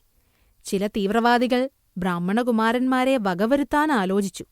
മിതവാദികളാകട്ടെ അവരെ നേരിട്ട് കണ്ട് സംഗതികൾ പറഞ്ഞു മനസ്സിലാക്കി കൊടുക്കണമെന്ന് വാദിച്ചു. അങ്ങനെ കാട്ടുകൂട്ടത്തിന്റെ ഒരു പ്രതിനിധി സംഘമെത്തി. പുലിമടയ്ക്കുള്ളിൽ പരീക്ഷണങ്ങൾ നടക്കുന്നതിന്റെ പുകയും മണവുമൊക്കെ അവരെ ഭയപ്പെടുത്തി. ബ്രാഹ്മണകുമാരന്മാരിൽ തലമുതിർന്നയാൾ പ്രതിനിധി സംഘത്തെ സ്വീകരിച്ചു. ഏകഛത്രാധിപതിയായ പുലിയെ തങ്ങൾ വളരെ പ്രയാസപ്പെട്ടാണ് നശിപ്പിച്ചതെന്നും അവൾക്ക് ജീവനേകി കാട്ടിൽ രാഷ്ട്രീയ പ്രതിസന്ധി ഉണ്ടാക്കരുതെന്നും മൃഗങ്ങൾ കേണപേക്ഷിച്ചു. തലമുതിർന്ന ബ്രാഹ്മണകുമാരൻ അവരോട് ഇപ്രകാരം പറഞ്ഞു: ശരീരം പുനഃസൃഷ്ടിക്കുവാനുള്ള മാർഗങ്ങൾ മാത്രമേ എന്റെ കൂട്ടുകാർക്കറിയൂ. ജീവൻ നൽകാനുള്ള മൃതസഞ്ജീവനി മന്ത്രം ഞാൻ മാത്രമേ പഠിച്ചിട്ടുള്ളൂ. ഒരു പരസ്പര ധാരണയിലെത്തിയാൽ ഞാൻ നിങ്ങളെ സഹായിക്കാം.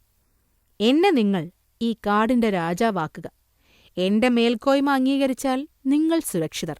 അല്ലെങ്കിൽ ഞാൻ ഇപ്പോൾ തന്നെ പുലിക്ക് ജീവൻ പ്രദാനം ചെയ്യും. കാട്ടുകൂട്ടം തിരക്കിട്ട ആലോചനയിലായി.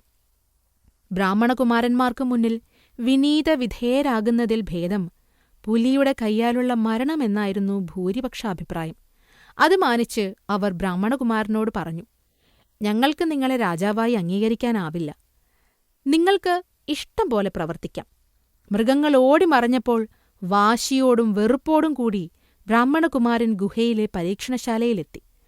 ഉറങ്ങിക്കിടക്കുന്നതുപോലെ ക്രൂരയും മനോഹരിയുമായ പുലിയുടെ ശരീരം പൂർണ്ണാകൃതിയിൽ അവിടെ കണ്ടു. അയാൾ മൃതസഞ്ജീവനി മന്ത്രം ജപിച്ച് പുലിയെ ജീവിപ്പിച്ചു. ജീവൻ വീണ്ടുകിട്ടിയ പുലി ഉറക്കമുണർന്ന മട്ടിൽ എഴുന്നേറ്റ് മൂരി നിവർത്തി. പിന്നെ ഉഗ്രമായ വിശപ്പോടെ ബ്രാഹ്മണകുമാരന്മാരുടെ നേരെ തിരിഞ്ഞു. ഞങ്ങളാണ് നിന്നെ ജീവിപ്പിച്ചത്, നന്ദികേട് കാണിക്കരുത് എന്നവർ വിളിച്ചു പറഞ്ഞത് തരിമ്പും കേൾക്കാത്ത മട്ടിൽ വാൽ ചുഴറ്റിക്കൊണ്ട് പുലി അവരുടെ നേരെ കുതിച്ചു ചാടി. പ്രാണഭയത്തോടെ അവർ ചിതറിയോടി. പുലി പിന്നാലെ. രാജാവേ, അങ്ങ് പറയുക, ആർക്കാണ് പുലിയെ പുനർജനിപ്പിച്ചതിന്റെ ഉത്തരവാദിത്വം? വിക്രമാദിത്യൻ: ഏറ്റവും എളുപ്പമായ ഉത്തരം കഥയിൽ തന്നെ ഉള്ളപ്പോൾ ആ ഉത്തരമല്ല ചോദ്യകർത്താവ് പ്രതീക്ഷിക്കുന്നതെന്ന് വ്യക്തം. അതുകൊണ്ട് ഞാൻ പറയുന്നു, 4 ബ്രാഹ്മണകുമാരന്മാരും ഇതിൽ കുറ്റക്കാരല്ല. മറിച്ച് അവരെ സിദ്ധാന്തങ്ങൾ പഠിപ്പിക്കുകയും പ്രയോഗത്തിലെ പ്രതിസന്ധികളെക്കുറിച്ച് ബോധവാന്മാരാക്കാതിരിക്കുകയും ചെയ്യുന്ന ദുഷിച്ചു നാറിയ വിദ്യാഭ്യാസ വ്യവസ്ഥിതിയാണ് കുറ്റം ചെയ്തത്. വേതാളം ഉറക്കെ ചിരിച്ചുകൊണ്ട് സ്വതന്ത്രനായി ശ്മശാനത്തിലേക്ക് പറന്നു. ഭാഗ്യം, അല്പദൂരം നടന്നാൽ മതി എന്നാശ്വസിച്ചുകൊണ്ട് വിക്രമാദിത്യൻ പുറകെ നടന്നു. 4-ാം കഥ: പ്രതിമയും രാജകുമാരനും. ഒരു ചെറിയ മൽപ്പിടുത്തത്തിനു ശേഷം തനിക്ക് കീഴടങ്ങിയ വേതാളത്തെ ചുമലിലിട്ടുകൊണ്ട് നടക്കുമ്പോൾ വിക്രമാദിത്യൻ കഥനരീതികളുടെ അനന്തവ്യാപ്തിയെക്കുറിച്ചായിരുന്നു ചിന്തിച്ചത്. ഒരേ കഥ തന്നെ എത്ര രീതിയിൽ പറയാം? ആദിയും അന്ത്യവും മാറ്റിയാൽ ഒരു കഥ മറ്റൊരു കഥയാവുന്നു.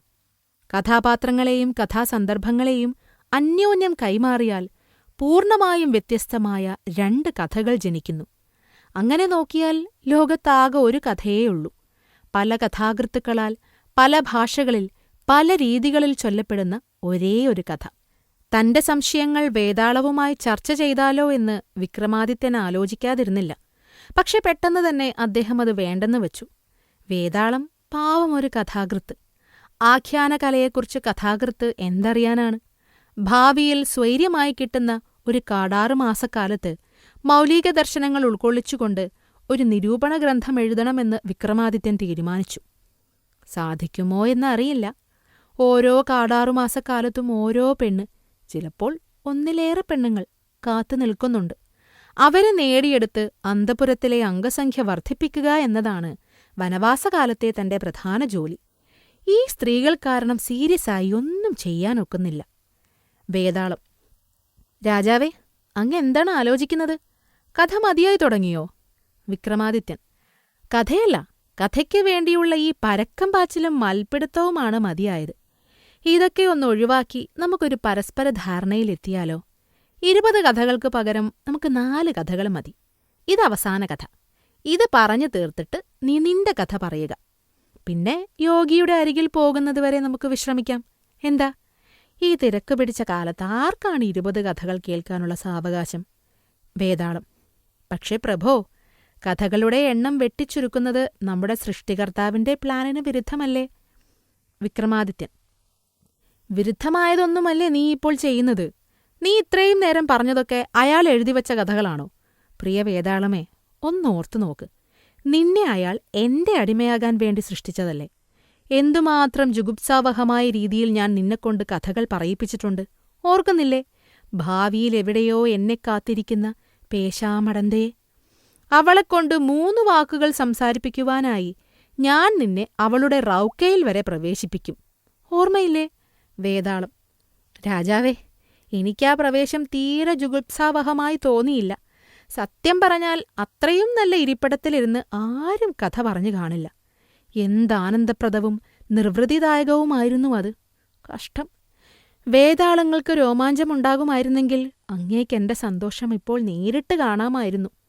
വിക്രമാദിത്യൻ ഉറക്കെ ചിരിച്ചുകൊണ്ട്: അത് നീ പറഞ്ഞത് വളരെ ശരി. എന്റെ അന്തഃപുരം തിങ്ങി നിറഞ്ഞ തരുണീരത്നങ്ങളിൽ ഏറ്റവും സുന്ദരിയും മദാലസയും പേശാമടന്തയായിരുന്നു. അവളെ കിട്ടുവാനാണ് ഏറ്റവുമധികം ഞാൻ പാടുപെട്ടത്. പക്ഷേ ഞാൻ അവൾക്കുവേണ്ടി ചെലവിട്ട ഓരോ നിമിഷവും പിന്നീടവൾ അനേക മടങ്ങ് സാർത്ഥകമാക്കി തന്നിട്ടുണ്ട്. വേതാളം: നമ്മളിപ്പോഴഭിനയിക്കുന്ന ഈ കഥ അവിടെ എങ്ങും എത്തിയിട്ടില്ല. അതൊക്കെ ഇനി എപ്പോഴോ സംഭവിക്കാൻ പോകുന്നതേയുള്ളൂ. വിക്രമാദിത്യൻ: സംഭവിച്ചതും സംഭവിച്ചുകൊണ്ടിരിക്കുന്നതും സംഭവിക്കാൻ പോകുന്നതുമെല്ലാം ഒരേ തുടർക്കഥയാണ് വേതാളമേ. നമ്മൾ അഭിനയിച്ചുകൊണ്ടിരിക്കുന്നതും ഒരേ റോൾ. ജന്മാന്തരങ്ങൾക്ക് വ്യത്യാസമില്ലെന്ന് കണ്ടുപിടിച്ചുകൊണ്ടിരിക്കുകയാണ് എല്ലാ കഥാകൃത്തുക്കളുടെയും കഥാപാത്രങ്ങൾ. വേതാളം: പ്രഭോ, അതെനിക്ക് മനസ്സിലായില്ല. വിക്രമാദിത്യൻ: കഥാകൃത്തുക്കൾ ഇതൊക്കെ മനസ്സിലാക്കിക്കൊള്ളണമെന്ന് ഒരു നിർബന്ധവുമില്ല. വേതാളമേ, നീ പേശാമടന്തയെപ്പറ്റി പറഞ്ഞ് എന്റെ മനസ്സിളക്കിയിരിക്കുന്നു. അവളോട് നീ പറഞ്ഞ ഏതെങ്കിലും ഒരു കഥ ഇപ്പോൾ കേട്ടാൽ കൊള്ളാമെന്നുണ്ട്. വേതാളം: പേശാമടന്തയെക്കുറിച്ചും അവളുടെ റൗക്കയെക്കുറിച്ചും പറഞ്ഞത് ഞാനല്ല, അങ്ങ് തന്നെയാണ്. അതുപോട്ടെ, ആ 3 കഥകൾ സീരീസിൽ വരുന്നതല്ലല്ലോ. വിക്രമാദിത്യൻ: സീരീസിനെയൊക്കെ നമുക്ക് മറികടക്കുക. ഈ കഥ കഴിഞ്ഞാൽ നമുക്ക് കുറച്ചുനേരം വിശ്രമിക്കുകയും ആവാം. വേതാളം: പ്രതിമയുടെയും രാജകുമാരന്റെയും കഥ പറയാം. പേശാമടന്തയുടെ തുണിത്തട്ടിയിൽ പ്രവേശിച്ച് ഞാൻ പറഞ്ഞ കഥ ഓർമ്മയില്ലേ? ഇവിടെ ആ രാജകുമാരന് മദൻ വർമ്മ എന്ന് പേര് വിളിക്കാം, സുഹൃത്തിന് പ്രദീപ് എന്നും. മദൻ വർമ്മ പേരിനെ അന്വർത്ഥമാക്കി ജീവിക്കുന്നവനാകുന്നതുകൊണ്ട് പ്രദീപ് കൂടെ നടന്ന് പലപ്പോഴും നൂലാമാലകളിൽ ചെന്ന് ചാടിയിട്ടുണ്ട്. പക്ഷേ മദനെ ആത്മാർത്ഥമായി സ്നേഹിക്കുന്നത് കാരണം ഒരിക്കൽ പോലും അവൻ സുഹൃത്തിനെ വിട്ട് സ്വയരക്ഷ തേടിയിട്ടില്ല. ഒരു ദിവസം ഹൈക്കിങ്ങിനു പോയ രണ്ടുപേരും കാടിനുള്ളിൽ വഴിതെറ്റി അലഞ്ഞു നടക്കാനിടയായി. നടന്നു തളർന്ന മദനെ ഒരു മരത്തണലിലിരുത്തിയിട്ട് പ്രദീപ് വെള്ളമന്വേഷിച്ച് അല്പദൂരം മുന്നോട്ടുപോയി. അവിടെ അവൻ ഒറ്റപ്പെട്ടു നിൽക്കുന്ന ഒരു ശിവക്ഷേത്രം കണ്ടു. ക്ഷേത്രത്തിന്റെ പടിഞ്ഞാറേ നടയിൽ അതിസുന്ദരിയായൊരു പെൺകുട്ടി കയ്യിൽ ഒരു താമരപ്പൂവുമായി നിൽക്കുന്നതും കണ്ടു. ഈ പെൺകുട്ടി തനിച്ചെങ്ങനെ ഇവിടെയെത്തി? ഇനി വല്ല യക്ഷിയുമാണോ എന്നൊക്കെ സംശയിച്ചുകൊണ്ട് പ്രദീപ് പതുങ്ങി പതുങ്ങി അവളുടെ അടുത്തു ചെന്നു. രാജാവേ, അവനാകെ ഞെട്ടിത്തരിച്ചു നിന്നുപോയി. കാരണം അതൊരു പ്രതിമയായിരുന്നു. ജീവനുള്ള മനുഷ്യകന്യക എന്ന് തന്നെ തോന്നിക്കുന്ന ആ പ്രതിമ കണ്ട് പ്രദീപ് ഇപ്രകാരം വിചാരിച്ചു. സാരി ചുറ്റിയ കമ്പിന്റെ പുറകെ പോലും ആവേശത്തോടെ പോകുന്ന മദൻ ഈ പ്രതിമ കണ്ടാൽ കുഴപ്പമാണ്. അവനെ നിയന്ത്രിക്കാനായെന്ന് വരില്ല. അവൻ ഇവിടേക്ക് വരാതെ നോക്കേണ്ടിയിരിക്കുന്നു. പക്ഷേ ക്ഷേത്രക്കുളത്തിൽ നിന്ന് താമരക്കുമ്പിളിൽ ശേഖരിച്ച ജലവുമായി പ്രദീപ് വെളിയിൽ വരുമ്പോഴേക്കും മദൻ അവിടെ എത്തിക്കഴിഞ്ഞിരുന്നു. വെള്ളം കുടിച്ച് ക്ഷീണമകറ്റിയ മദന് ക്ഷേത്രം ചുറ്റി നടന്ന് കാണണമെന്ന് ആഗ്രഹം ജനിച്ചു. അസാധാരണമായ ആവേശത്തോടെ പ്രദീപ് തന്നെ തടയാൻ ശ്രമിച്ചത് അവനിൽ സംശയവും വാശിയുമുളവാക്കി. എന്തിനധികം പറയുന്നു പ്രഭോ, മദൻ വർമ്മ ആ പ്രതിമയുടെ കണ്ണുകളിൽ നോക്കി കെണിയിൽപ്പെട്ട മാനിനെപ്പോലെ നിന്നുപോയി. സുന്ദരിയുടെ കയ്യിൽ നിന്ന് പൂവ് വാങ്ങാനായി കൈ നീട്ടി നിന്ന് ആ പൂവ് എനിക്ക് തരുമോ എന്നാവർത്തിച്ചു ചോദിച്ചുകൊണ്ട് മദൻ സ്വയം മറക്കുന്നത് കണ്ടപ്പോൾ പ്രദീപിന് വല്ലാത്ത കോപം വന്നു. അവൻ മദനെ ഇപ്രകാരം ശകാരിച്ചു: ഒരു പ്രതിമയുടെ മുന്നിൽ നിന്ന് ഇങ്ങനെ വിഡ്ഢിത്തം കാട്ടുവാൻ ലജ്ജയില്ലേ നിനക്ക്? ഈ പ്രതിമയ്ക്ക് ജീവനുണ്ടെന്ന് നീ കരുതുന്നുണ്ടോ? അവൾ പൂവുമായി നിന്റെ അടുത്ത് വരുമോ? നീ രാജകുടുംബാംഗമായിട്ടും ഇങ്ങനെ വിഡ്ഢിവേഷം കെട്ടുന്നല്ലോ. വരൂ, നമുക്ക് പോവാം. സന്ധ്യയ്ക്ക് മുൻപ് കാടുവിട്ട് പുറത്തിറങ്ങണം. മദൻ ദയനീയമായി ഇങ്ങനെ പറഞ്ഞു. ഞാൻ വരുന്നില്ല പ്രദീപ്. എനിക്കിവളെ വിട്ടെങ്ങും വരാനൊക്കില്ല. നീ മടങ്ങിപ്പോയിക്കൊള്ളുക. എനിക്കിവളില്ലാതെ ജീവിക്കാൻ പറ്റില്ല. മാരമാൽ കൊണ്ട് മരിച്ചു വീഴുമ്പോഴും ഞാനിവിടെ തപസ്സിരിക്കുവാൻ പോകുന്നു. കൂട്ടുകാരന്റെ പല ബുദ്ധിഭ്രംശങ്ങൾക്കും സാക്ഷ്യം വഹിച്ചിട്ടുണ്ടെങ്കിലും ഇത്രയും ഭയങ്കരമായൊരു വിപത്ത് പ്രദീപ് ആദ്യമായി നേരിടുകയാണ്.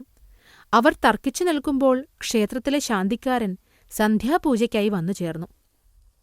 സ്വയം പരിചയപ്പെടുത്തിയിട്ട് പ്രദീപ് പറഞ്ഞു: എന്റെ കൂട്ടുകാരൻ ഈ പ്രതിമയുടെ ആകർഷണ വലയത്തിൽ പെട്ടുപോയിരിക്കുന്നു. ഇവനെ രക്ഷിച്ചാൽ കൊള്ളാമെന്നുണ്ടെനിക്ക്. അതുകൊണ്ട് ദയവായി പറഞ്ഞു തരൂ, ആരാണ് ഈ പ്രതിമ ഇവിടെ കൊത്തിവച്ചത്? ആ ശില്പിയുടെ മുന്നിൽ മോഡലായി നിന്നത് ആരായിരുന്നു? എവിടെ ചെന്ന് എനിക്കവളെ കണ്ടുപിടിക്കാം? ശാന്തിക്കാരൻ ഇപ്രകാരം അറിയിച്ചു: നഗരത്തിൽ നിന്ന് ശില്പകല അഭ്യസിച്ചിട്ട് ഏകാന്തവാസത്തിന് വനത്തിൽ വന്ന രാജരത്നം എന്ന തമിഴൻ ശില്പിയാണ് ഈ പ്രതിമയുണ്ടാക്കിയത്.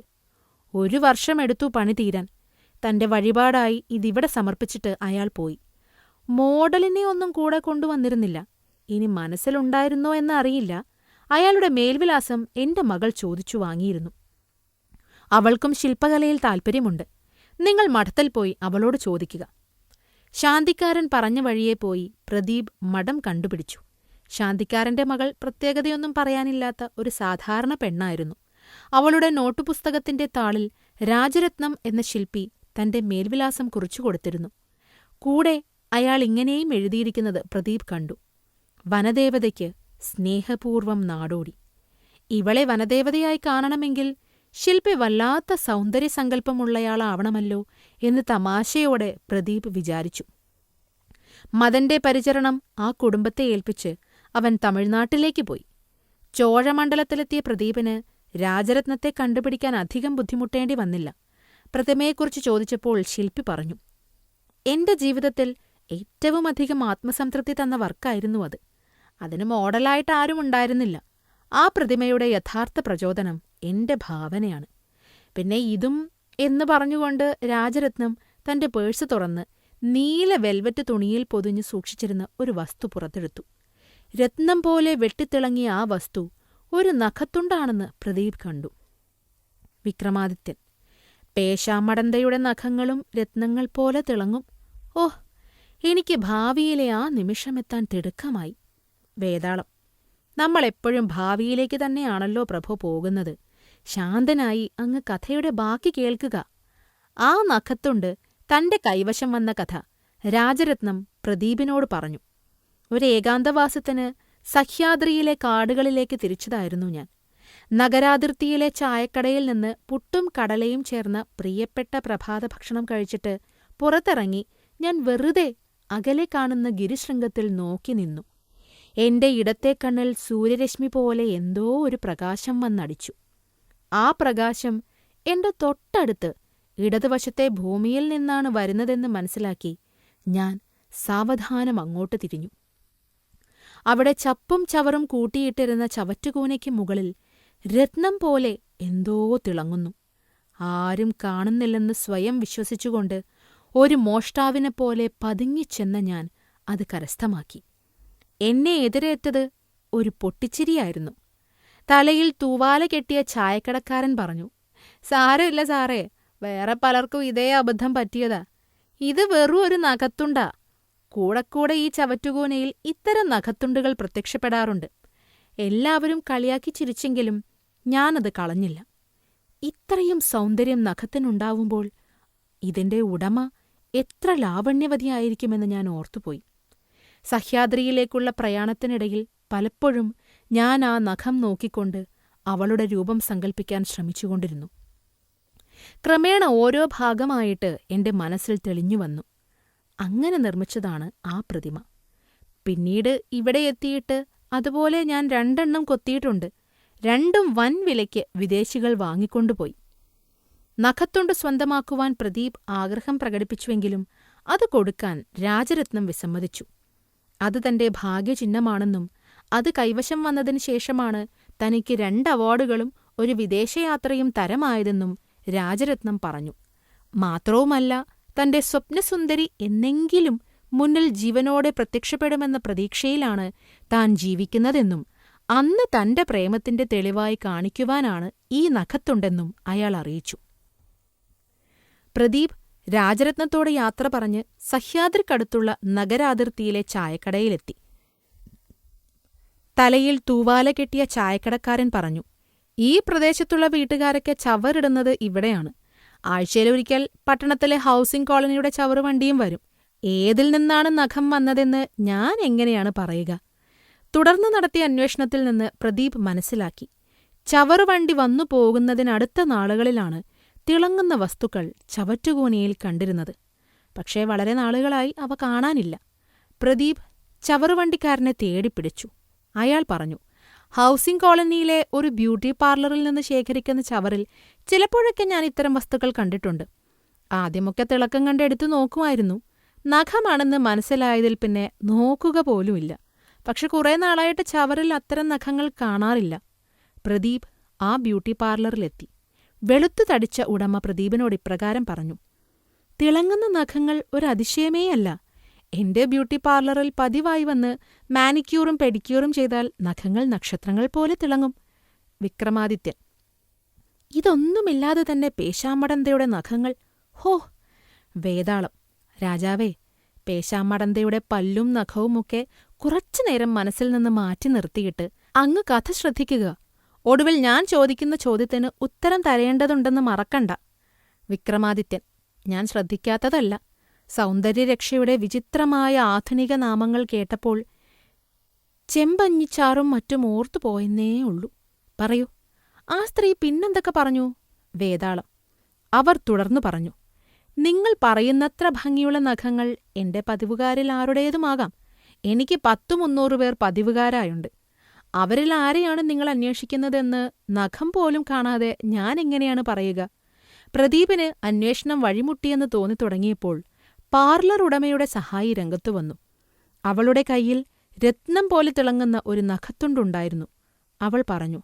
മാഡം, തിളക്കം കണ്ട് ഒരു കൗതുകത്തിന് ഞാനെടുത്ത് സൂക്ഷിച്ചിരുന്നു ഈ നഖത്തുണ്ട്. ഇതാവുമോ ഇദ്ദേഹം പറയുന്ന വസ്തു? പ്രദീപ് ആഹ്ലാദം കൊണ്ട് സ്വയം മറന്നു.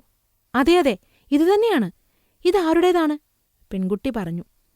ഇതിവിടെ വല്ലപ്പോഴും മാത്രം വന്നിരുന്ന ഒരു പെൺകുട്ടിയുടേതാണ്. കുറേ നാളായി അവൾ വരാറില്ല. എന്തു പറ്റിയെന്നറിയില്ല. അവളുടെ പേര് മീര. പോലീസ് കമ്മീഷണറുടെ മകളാണ്. പ്രദീപ് ഒന്ന് നടുങ്ങിയെങ്കിലും മദൻ വർമ്മയെ ഓർത്തപ്പോൾ അന്വേഷണവുമായി മുന്നോട്ടു പോകാൻ തന്നെ തീരുമാനിച്ചു. പോലീസ് കമ്മീഷണർ പെൻഷൻ പറ്റിയെന്നും ഊട്ടിയിലെ തന്റെ മാളികയിലേക്ക് താമസം മാറ്റിയെന്നും അയാൾ മനസ്സിലാക്കി.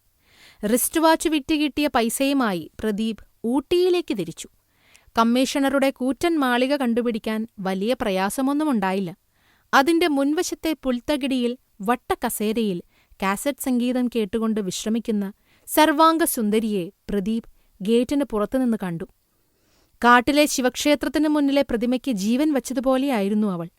വെറുമൊരു നഖത്തുണ്ടിൽ നിന്ന് ഈ ചേതോഹര രൂപത്തെ അതുപടി മനസ്സിലേക്ക് ആവാഹിച്ചെടുത്ത ശില്പിയുടെ കഴിവിനെക്കുറിച്ച് അയാൾ അസൂയയോടെ ഓർത്തുപോയി.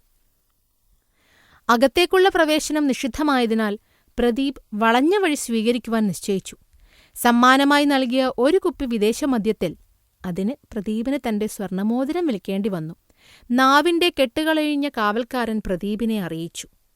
മീര കമ്മീഷണർ സാബിന്റെ ഏക മകൾ. തലയ്ക്കെന്തോ സാരമായ തകരാറുണ്ട്. ഇല്ലെങ്കിൽ ഇങ്ങനെ പെരുമാറുകയില്ലല്ലോ. സാബ് എണ്ണരാജ്യത്തെ ധനവാനായ ഒരു ചെറുപ്പക്കാരനുമായി അവളുടെ വിവാഹം നിശ്ചയിച്ചിരിക്കുന്നു. അടുത്ത മാസത്തിൽ അയാൾ വരും. ഈ ഭ്രാന്തി പെണ്ണിന് ഇത്ര നല്ലൊരു ബന്ധം വേണ്ടത്രേ. അവൾക്ക് പ്രണയവിവാഹത്തിലാണ് താൽപ്പര്യം. അതിന്റെ രസം എന്തെന്ന് വെച്ചാൽ അവൾ ആരെയും പ്രണയിക്കുന്നില്ല. ഏതോ ഒരു രാജകുമാരൻ എവിടെയോ തന്നെ കാത്തിരിക്കുന്നുണ്ടെന്ന് പറഞ്ഞു നടക്കുകയാണ്. ഒരുപാട് ചവറ് കഥകൾ വായിച്ചിട്ടാണ് ഇങ്ങനെയായിപ്പോയതെന്ന് പറഞ്ഞ് സാബ് ഇപ്പോഴിതിനകത്ത് മലയാള വാരികകളും മാസികകളും പുസ്തകങ്ങളും ഒന്നും കയറ്റാറില്ല. കാവൽക്കാരൻ വഴി പ്രദീപ് മീരയ്ക്കൊരു സന്ദേശമെത്തിച്ചു. കാട്ടിനു നടുവിലെ ശിവക്ഷേത്രവും അവിടുത്തെ തന്റെ പ്രതിമയും അതിനു മുന്നിൽ തപസ്സിരിക്കുന്ന മദൻ വർമ്മയെന്ന രാജകുമാരനുമൊക്കെ അവളുടെ കാൽപ്പനിക ഭാവനയെ ഇളക്കിമറിക്കുമെന്ന കണക്കുകൂട്ടൽ തെറ്റിയില്ല. ഒരു തടസ്സവും കൂടാതെ രാത്രി അവൾ ഇറങ്ങിവന്നു. നഖങ്ങൾ മാത്രമല്ല, സർവാംഗവും തിളങ്ങുന്ന ആ സുന്ദരിയെയും കൂട്ടി പ്രദീപ് കാട്ടിലേക്ക് തിരിച്ചു. ബുദ്ധിമാനായ അവൻ ശില്പി രാജരത്നത്തിന്റെ കാര്യം മാത്രം അവളോട് പറഞ്ഞില്ല. അതിനൊരു പക്ഷേ കൂടുതൽ കാൽപ്പനിക ശക്തിയുണ്ടെങ്കിലോ? നീണ്ട യാത്രയ്ക്ക് ശേഷം അവർ കാട്ടിലെത്തി. തന്റെ ആഹാരവും ശുശ്രൂഷയുമെല്ലാം നിരാകരിച്ചുകൊണ്ട് മദൻ വർമ്മ അപ്പോഴും പ്രതിമയുടെ മുന്നിൽ താമരപ്പൂവ് യാചിച്ചുകൊണ്ട് തപസ് ചെയ്യുന്നുണ്ടെന്ന കാര്യം ശാന്തിക്കാരന്റെ മകൾ അറിയിച്ചു. ശിവക്ഷേത്രത്തിലെത്തി കുളത്തിൽ നിന്നൊരു താമരപ്പൂവ് പറിച്ചുകൊടുത്തിട്ട് പ്രദീപ് മീരയോട് പറഞ്ഞു, നിന്നെ തപസ് ചെയ്യുന്ന രാജകുമാരന് മുന്നിൽ പ്രത്യക്ഷപ്പെട്ട് ഈ പൂവ് അവന് നൽകുക. എന്നെ അന്വേഷിക്കുകയാണെങ്കിൽ ഞാൻ മരിച്ചുപോയെന്ന് പറയുക. പ്രദീപ് മറഞ്ഞു നിൽക്കുകയും മീര വിലാസവതിയായി പൂവേന്തി മദൻ വർമ്മയെ സമീപിക്കുകയും ചെയ്തു. ഏതാനും നിമിഷങ്ങൾക്കകം അവർ ആലിംഗനബദ്ധരാവുകയും കൈകോർത്തുപിടിച്ച് ഒരു യുഗ്മഗാനം പാടിക്കൊണ്ട് കാട് വിട്ടു പോവുകയും ചെയ്തു. സ്തംഭിച്ചു നിന്നുപോയ പ്രദീപ് കഥയ്ക്കിനി തന്നെ ആവശ്യമില്ലെന്ന് മനസ്സിലാക്കി ആത്മഹത്യ ചെയ്യുവാൻ തീരുമാനിച്ചു. എല്ലാറ്റിനും സാക്ഷിയായിരുന്ന ശാന്തിക്കാരന്റെ മകൾ അവനെ തടഞ്ഞു. അവൾ ഇപ്രകാരം പറഞ്ഞു, അങ്ങ് അനുഭവിച്ച ത്യാഗങ്ങളും കഷ്ടപ്പാടുകളും ഞാൻ മനസ്സിലാക്കുന്നു. ഈ വിലയേറിയ ജീവിതത്തെ ഒരു നന്ദികേടിന്റെ പേരിൽ കളയേണ്ടതില്ല.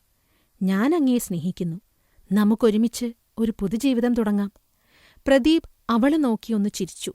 എന്നിട്ട് തന്റെ കൈയിലെ കഠാര നെഞ്ചിൽ കുത്തിയിറക്കി വീണു മരിച്ചു. രാജാവേ, എന്തുകൊണ്ടാണ് അവൻ ശാന്തിക്കാരന്റെ മകളുടെ വാക്കുകൾ കേട്ട് ചിരിച്ചിട്ട് ആത്മഹത്യ ചെയ്തത്? ഉത്തരം തെറ്റിയാലുള്ള ഭവിഷ്യത്തറിയാമല്ലോ. വിക്രമാദിത്യൻ ആലോചനാപൂർവം. നന്ദികേടിനു വേണ്ടി ജീവിതം കളയണ്ട.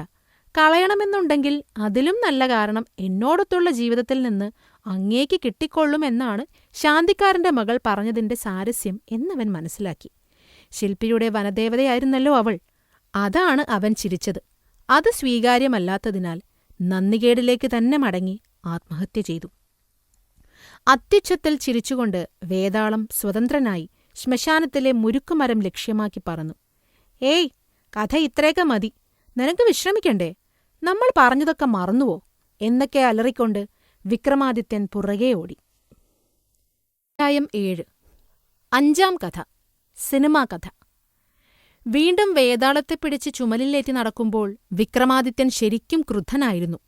വഴിനീളെ അദ്ദേഹം വേതാളത്തെ ശകാരിച്ചുകൊണ്ടിരുന്നു. വിക്രമാദിത്യൻ: എത്ര പ്രാവശ്യം ഞാൻ നിന്നോട് പറഞ്ഞു കഥകൾ മതിയാക്കാം, ഇനി വിശ്രമിക്കാമെന്ന്. 20-ാം നൂറ്റാണ്ടിലേക്കെല്ലാം പറിച്ചു നട്ടാൽ പോരാ, അവരെപ്പോലെ പെരുമാറാനും പഠിക്കണം. 20-ാം നൂറ്റാണ്ടിൽ ഏതനുവാചകനാണ് കഥാകൃത്തിനെ ഇങ്ങനെ ഓടിച്ചിട്ട് പിടിക്കുന്നത്? ആർക്കൊണ്ട് ക്ഷമ 20 കഥകൾ കേൾക്കാൻ? ഏതായാലും ഇതവസാനത്തെ കഥ. ഇനി എനിക്കൊരു കഥ പോലും കേൾക്കാനാവില്ല. അതും ഒറിജിനൽ കഥകളൊന്നും അല്ലല്ലോ. പണ്ട് ഭഗവാൻ പരമേശ്വരൻ പറഞ്ഞതൊക്കെയല്ലേ നീ വീണ്ടും വീണ്ടും പറയുന്നത്? വേതാളം: രാജാവേ, ദേഷ്യം കൊണ്ട് അങ്ങ് എന്തൊക്കെയാണ് വിളിച്ചു പറയുന്നത്?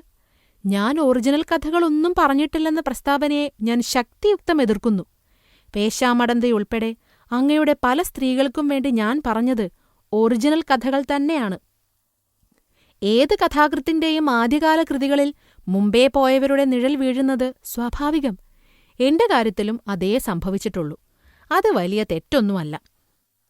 വിക്രമാദിത്യൻ: അതെന്തായാലും 20 കഥകൾ കേൾക്കാനുള്ള ക്ഷമയും സഹനശക്തിയും എനിക്കില്ല. അല്ലെങ്കിൽ തിരിച്ച് നാം നമ്മുടെ യുഗത്തിലേക്ക് പോകണം. അവിടെയേ നീണ്ട ഇതിഹാസങ്ങൾ വരെ മിണ്ടാതിരുന്ന് കേൾക്കുന്ന അനുവാചകരെ കിട്ടൂ. ഈ നൂറ്റാണ്ടിൽ തങ്ങളുടെ ക്ഷമ പരീക്ഷിക്കാൻ അനുവാചകർ കഥാകൃത്തുക്കളെ അനുവദിക്കാറില്ല. വേതാളം: പക്ഷേ 20 കഥകൾ അങ്ങ് കേൾക്കണമെന്നും അവസാനത്തെ ചോദ്യത്തിന് ഉത്തരം മുട്ടി നിൽക്കണമെന്നുമാണ് നമ്മുടെ കഥയിൽ എഴുതി വച്ചിരിക്കുന്നത്. വിക്രമാദിത്യൻ: മണ്ണാങ്കട്ട! എഴുതിവച്ച ആ കഥകളൊക്കെ തന്നെയാണോ നീ ഇപ്പോൾ പറയുന്നത്? നീ കഥകൾ മാറ്റുമെങ്കിൽ ഞാൻ നിന്റെ കഥാപ്രപഞ്ചത്തിന്റെ സ്ട്രക്ചർ തന്നെ മാറ്റും. അതാണ് കഥാകൃത്തും വായനക്കാരുമായുള്ള ബന്ധം. ശരി, വിക്രമാദിത്യൻ കഥകൾ ഇതാ ഇവിടെ അവസാനിക്കുന്നു. നിന്നെ മുരുക്കുമരത്തിലെറിഞ്ഞിട്ട് ഞാൻ എന്റെ പാട്ടിന് പോകുന്നു. Good bye. വേതാളം: അയ്യോ പ്രഭോ, അരുതേ. വീണ്ടും ആ ശവപ്പുകയിലേക്ക് ഉടനെ മടങ്ങിപ്പോകാൻ എന്തായാലും വയ്യ. അങ്ങേക്ക് വിസമ്മതമില്ലെങ്കിൽ നമുക്ക് ഒരൊത്തുതീർപ്പിലെത്താം. ഉത്തരമില്ലാ കഥ എന്തായാലും പറഞ്ഞേ പറ്റൂ. അതവസാന കഥയായി ഞാനിപ്പോൾ ചുരുക്കി പറയാം. പിന്നെ എന്റെ കഥയും. പിന്നീട് ജ്ഞാനശീലനെ വധിച്ചു കഴിഞ്ഞിട്ട് അങ്ങേക്ക് അങ്ങയുടെ ജീവിതത്തിലേക്ക് പോകാം. വിക്രമാദിത്യൻ: ഇനി നീ ശ്മശാനത്തിലേക്ക് തിരിച്ചോടി എന്നെ പുറകെ ഓടിക്കില്ലല്ലോ? വേതാളം: ഇല്ല മഹാത്മൻ, ഇല്ല, സത്യമാണ്. വിക്രമാദിത്യൻ: ശരി, കഥ വളരെ ചുരുക്കി പറയണം. കഴിഞ്ഞ കഥയിലെ ദുർമേധസ് ഒഴിവാക്കണം. വാക്കുകൾ വിലയറിഞ്ഞ് പ്രയോഗിക്കണം. വേതാളം: എല്ലാം സമ്മതിച്ചു പ്രഭോ. ഈ കഥയുടെ അവസാനം ഞാൻ ചോദിക്കുന്ന ചോദ്യത്തിന് അങ്ങ് ഉത്തരം പറയരുത്. അവസാന കഥയ്ക്ക് ഉത്തരം മുട്ടി നിൽക്കുന്നയാളാണ് വിക്രമാദിത്യനെന്ന് വേതാളത്തിന് തിരിച്ചറിയേണ്ടതുണ്ട്. അതുകൊണ്ട് ചാടിക്കയറി ഉത്തരം പറഞ്ഞു കളയരുത്. വിക്രമാദിത്യൻ: അതോർമ്മിപ്പിച്ചത് നന്നായി. ശരി, സമയം കളയണ്ട. എനിക്കിതിന്റെ ഭാരമൊന്നിറക്കി വെച്ച് വിശ്രമിക്കണം. വേതാളം: ഈ കഥയെ ഞാൻ സിനിമാരംഗത്തേക്ക് കൊണ്ടുപോകുന്നു. ഹോളിവുഡോ ബോളിവുഡോ ഏതുമാകാം സീൻ. 4 കഥാപാത്രങ്ങളെ ആകെയുള്ളൂ. വാക്കുകൾ ചുരുക്കി ഉപയോഗിക്കേണ്ടതുകൊണ്ട് ഒരു കഥാപാത്രത്തിനും പേര് നൽകുന്നില്ല. ആദ്യ കഥാപാത്രം ഒരു കാലത്ത് ഹോളി അല്ലെങ്കിൽ ബോളിവുഡ് ആകെ കത്തിജ്വലിച്ചു നിന്നിട്ട് ഇപ്പോൾ അമ്മവേഷങ്ങളിലേക്കൊതുങ്ങിയ താരം. മേക്കപ്പ് കട്ടിയിലിട്ട മുഖമാണെങ്കിലും ഭംഗി ഇന്നും നിലനിർത്തുന്ന ഇവർ അമ്മ. അമ്മയ്ക്ക് ഒരേ ഒരു മകൾ. ബാലതാരമായി രംഗത്തു വന്നിട്ട് ഇന്ന് തന്റെ 16-ാം വയസ്സിൽ അവൾ സിനിമാരംഗത്തെ മുഴുവൻ കാൽ കീഴിൽ അമർത്തിപ്പിടിക്കുന്നു. ഗോസിപ്പ് കോളങ്ങളിൽ നിത്യവും ഓരോ വാർത്തയുമായി പ്രത്യക്ഷപ്പെട്ട് യുവജനത്തിന് ഉറക്കമില്ലാ രാത്രികൾ സമ്മാനിക്കുന്നു. ഇവരെപ്പോലെ ഒരു ജോഡി കൂടി രംഗത്തുണ്ട്. അത് ഒരച്ഛനും മകനുമാണ്. അച്ഛൻ പണ്ട് പ്രതാപശാലിയായി വാണ നടനാണെങ്കിൽ മകൻ ഉന്നതങ്ങളിലേക്കുള്ള പ്രയാണം തുടങ്ങിക്കഴിഞ്ഞവൻ. കമ്പ്യൂട്ടർ സ്ക്രീനിൽ 4 ബിന്ദുക്കൾ കൂട്ടിമുട്ടുന്നതുപോലെ ഇവർ കൂട്ടിമുട്ടുന്നു. രാജാവേ, അല്പം വർണ്ണനയായാലോ? വിക്രമാദിത്യൻ: ഒട്ടും വേണ്ട, പറഞ്ഞു തൊലയ്ക്ക്. വേതാളം: സിനിമാലോകം ഞെട്ടിവിറയ്ക്കുന്നൊരു വാർത്തയുമായാണ് ഒരു ദിവസം പത്രങ്ങൾ പുറത്തിറങ്ങിയത്. സിനി കുടുംബങ്ങളുടെ ഇരട്ടക്കല്യാണം. ഇണകൾ തിരിഞ്ഞുപോയെന്നേയുള്ളൂ. അമ്മ യുവതാരത്തെയും മകൾ അച്ഛൻ താരത്തെയും വിവാഹം ചെയ്തിരിക്കുന്നു. 4 പേരും ഹാരവും ബൊക്കെയുമായി പല്ലുകൾ കൂട്ടിച്ചിരിച്ചുകൊണ്ടു നിൽക്കുന്ന ഫോട്ടോ പത്രങ്ങളുടെ മുൻ പേജുകളിൽ നിരന്നു. ഒരുപാട് ആത്മഹത്യകൾ അന്ന് നടന്നു കാണണം. അങ്ങയോടുള്ള ചോദ്യം ഇതാണ്. ദയവ് ചെയ്ത് ഉത്തരം പറയരുതേ. ഈ അമ്മയും മകളും പ്രസവിച്ചുണ്ടാകുന്ന കുട്ടികൾ ബന്ധവും മുറയുമനുസരിച്ച് പരസ്പരം എന്തു വിളിക്കും? വിക്രമാദിത്യൻ കുഴങ്ങുന്നതായി അഭിനയിച്ച്. ഈ പ്രശ്നത്തിന് ഉത്തരം കണ്ടെത്തുവാൻ എനിക്കാകുന്നില്ലല്ലോ. ബന്ധങ്ങളുടെ നൂലാമാലകളിൽ കുടുങ്ങിപ്പോയ ആ പാവം കുട്ടികൾ പരസ്പരം എന്തു വിളിക്കാനാണ്? വേതാളം തോളിൽ നിന്ന് നിലത്തിറങ്ങി ആഹ്ലാദം നടിച്ചുകൊണ്ട് തൊഴുകൈയോടെ, അങ്ങാണ് മഹാനായ വിക്രമാദിത്യ ചക്രവർത്തി. ശ്രീ പരമേശ്വരൻ പറഞ്ഞിരുന്നു, നമ്മളിങ്ങനെ കണ്ടുമുട്ടുവെന്നും ഞാൻ ശ്മശാനവാസത്തിൽ നിന്ന് മോചിതനാകുമെന്നും. അതും കൂടി കഴിഞ്ഞാലേ എനിക്ക് പൂർണ്ണ സ്വാതന്ത്ര്യമുണ്ടാവുകയുള്ളൂ. പ്രഭോ, അങ്ങേക്കെന്റെ കോടാനുകോടി നമസ്കാരങ്ങൾ. വിക്രമാദിത്യൻ മതി നാടകം. നമുക്ക് പരസ്പരം അറിയാവുന്ന സ്ഥിതിക്ക് മേമ്പൊടിയൊന്നും വേണ്ട. വേതാളം എന്നാലും കഥയ്ക്ക് ചില നിയമങ്ങളൊക്കെ ഇല്ലേ? ഞാൻ ഇതുവരെ അങ്ങയെ രാജാവേ എന്നേ വിളിച്ചിട്ടുള്ളൂ, ചക്രവർത്തി എന്ന് വിളിച്ചിട്ടില്ല. വിക്രമാദിത്യൻ ഞാനും അത് ശ്രദ്ധിച്ചു. അത് കഥയ്ക്ക് വേണ്ടിയായിരുന്നു അല്ലേ? ഞാൻ ഓർത്തു നീ 20-ാം നൂറ്റാണ്ടിലെത്തിയതോടെ ലേശം അഹങ്കാരിയായെന്ന്, എന്നെ താഴ്ത്തിക്കെട്ടുകയാണെന്ന്. വേതാളം അത്തരമൊരു ദുഷ്ടചിന്ത മനസ്സിൽ പോലും കടന്നുകൂടിയില്ല പ്രഭോ. വിക്രമാദിത്യൻ വിനീത വിധേയന്റെ റോളാണ് നിനക്ക് ചേരുന്നത് വേതാളമേ. എല്ലാ കഥാകൃത്തുക്കളും ഇങ്ങനെയായിരുന്നെങ്കിൽ എത്രയോ പ്രശ്നങ്ങൾ ഒഴിവായി കിട്ടുമായിരുന്നു. അപ്പോൾ ഇനി ഞാനൊരൽപ്പം വിശ്രമിക്കട്ടെ. വേതാളം ഇതാ ഈ മരച്ചുവട്ടിലിരിക്കാം പ്രഭോ. ഭോജ്യവസ്തുക്കളും പാനീയവും ഞാൻ ഉടനെ പ്രത്യക്ഷപ്പെടുത്തി തരാം. സുഖത്തിലിരുന്ന് അവിടുന്ന് എന്റെ കഥ കേൾക്കുക. വിക്രമാദിത്യൻ ഓ, അത് ബാക്കിയുണ്ടല്ലേ. വേതാളമേ പറയൂ, നീ എവിടെ വച്ചാണ് ശ്രീ പരമേശ്വരനെ കണ്ടത്? അദ്ദേഹം നിന്നെ ശപിക്കാനും പിന്നെ ശാപമോക്ഷം തരാനും കാരണമെന്താണ്? 8 ആത്മകഥ. വേതാളം ചക്രവർത്തി സാർവഭൗമൻ ജനനം കൊണ്ട് ഞാൻ അമ്പലവാസിയാണ്. കാളീഘട്ട് ക്ഷേത്രത്തിലെ കഴകക്കാരനായിരുന്നു. ദീപാരാധനയ്ക്കെല്ലാം ഒരുക്കിക്കൊടുത്തിട്ട് ഞാൻ മുങ്ങുകയും അമ്പലമടയ്ക്കുന്നതിന് മുൻപ് പടച്ചോറെടുക്കാൻ പോങ്ങുകയും ചെയ്യുക പതിവായിരുന്നു. ഞാൻ എവിടേക്കാണ് ഈ സമയങ്ങളിൽ പോയിരുന്നതെന്ന് ദയവായി ചോദിക്കരുതേ. അന്ന് ഞാൻ വേതാളമല്ല, രക്തവും മാംസവും തൃഷ്ണയുമുള്ള ഒരു മനുഷ്യനായിരുന്നു. മനുഷ്യസഹജമായ ദുർബലതകൾ ധാരാളമുണ്ടായിരുന്നു എനിക്ക്. ഒരു ദിവസം പതിവിലേറെ വൈകിപ്പോയതുകൊണ്ട് ധൃതി പിടിച്ച് ഞാൻ ഓടി വന്നപ്പോൾ അമ്പലമടച്ച് ശാന്തിക്കാരൻ പോയിക്കഴിഞ്ഞിരുന്നു. അത്തരം ദിവസങ്ങളിൽ എന്റെ ചോറ് ഉരുളയിൽ തന്നെ വെച്ച് വാഴയില കൊണ്ട് മൂടി ശാന്തിക്കാരൻ മഠപ്പള്ളിയുടെ വരാന്തയിൽ സൂക്ഷിക്കുകയാണ് പതിവ്.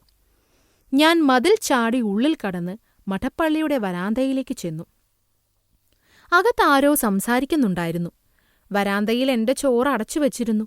വരാന്തയിൽ നിന്ന് മരയഴിയുടെ വിടവിലൂടെ ഉള്ളിലേക്ക് നോക്കിയപ്പോൾ അവിടെ അതിതേജസ്വിയായ ഒരു പുരുഷനെയും അദ്ദേഹത്തിന്റെ മടിയിൽ ശയിക്കുന്ന തേജസ്വിനിയായ തരുണിയെയും കണ്ടു. വേഷവിധാനങ്ങളിൽ നിന്നും ആടയാഭരണങ്ങളിൽ നിന്നും അവർ ശ്രീ പരമേശ്വരനും ശ്രീ പാർവതിയുമാണെന്ന് ഞാൻ മനസ്സിലാക്കി. ഭഗവാൻ ദേവിക്ക് കഥകൾ പറഞ്ഞുകൊടുക്കാൻ തുടങ്ങുകയായിരുന്നു. 20 കഥകൾ അദ്ദേഹം പറഞ്ഞു. ഓരോ കഥയ്ക്കും അവസാനം അദ്ദേഹം ചോദ്യങ്ങൾ ചോദിക്കുകയും ദേവി ഉത്തരം പറയുകയും ചെയ്തു. 20-ാം കഥയ്ക്ക് ഉത്തരമില്ലാത്തതുകൊണ്ട് അതിനെ അദ്ദേഹം ഉത്തരമില്ലാ കഥ എന്ന് വിളിച്ചു. എല്ലാ കഥകളും ഒളിഞ്ഞു നിന്ന് കേട്ട ഞാൻ രാത്രി പോയതും നേരം പുലർന്നതും അറിഞ്ഞതേയില്ല. ചക്രവർത്തി, ഇവിടെ ഞാനൊരു രഹസ്യം പറഞ്ഞുകൊള്ളട്ടെ. ഒരു കഥാകൃത്താകുവാൻ എന്ന് ഞാൻ ആഗ്രഹിച്ചിരുന്നു. അമ്പലജോലികളിലോ ഗൃഹജോലികളിലോ മുഴുകുമ്പോഴൊക്കെ എന്റെ ഉള്ളിൽ കഥകൾ നീന്തി തുടിച്ചിരുന്നു. ഒഴിവുവേളകളിൽ ചോലയ്ക്കരികിൽ പാറപ്പുറത്ത് മലർന്നുകിടന്ന് ഞാൻ എന്റെ കഥകൾക്ക് വാക്കുകൾ തിരഞ്ഞിരുന്നു. സർഗവേദനയിൽ പിടയുന്നൊരു ജീവനായിരുന്നു പ്രഭോ എന്റേത്. വിക്രമാദിത്യൻ നിന്റെ വേദന എനിക്ക് മനസ്സിലാക്കുവാനും സഹതപിക്കുവാനും കഴിയും. എന്റെ ഒരു സഹോദരനും ഇതേ അസുഖമുണ്ടായിരുന്നു. ഒടുവിൽ സമനില തെറ്റി അയാൾ വീട് വിട്ടുപോയി. വേതാളം വിശാലമായ ലോകത്തിലേക്കിറങ്ങി നടന്നങ്ങു പോയാലോ എന്ന് പല പ്രാവശ്യം ഞാൻ ആലോചിച്ചതാണ്. അദൃശ്യമായ ചങ്ങലക്കെട്ടുകൾ എന്നെ തടഞ്ഞു. വിക്രമാദിത്യൻ ആത്മകഥയിൽ അതിഭാവുകത്വം നല്ലതല്ല വേതാളമേ. കഥകൾ കേട്ടുനിന്ന് നീ നേരം വെളുപ്പിച്ചു. എന്നിട്ടെന്തുണ്ടായെന്ന് പറയൂ. വേതാളം ഉള്ളിലെ സർഗവേദനയാണ് ഒരു സഹജീവിയെ കണ്ട സന്തോഷത്തിൽ എന്നെ പിടിച്ചു നിർത്തിയതും കഥകൾ കേട്ട് ഞാൻ നിന്നുപോയതും. പക്ഷെ സത്യം പറയട്ടെ, പല കഥകളും എന്നെ നിരാശപ്പെടുത്തി. ശ്രീ പരമേശ്വരനാണ്, ദൈവമാണ് എന്നൊക്കെ പറഞ്ഞിട്ടെന്താ കാര്യം?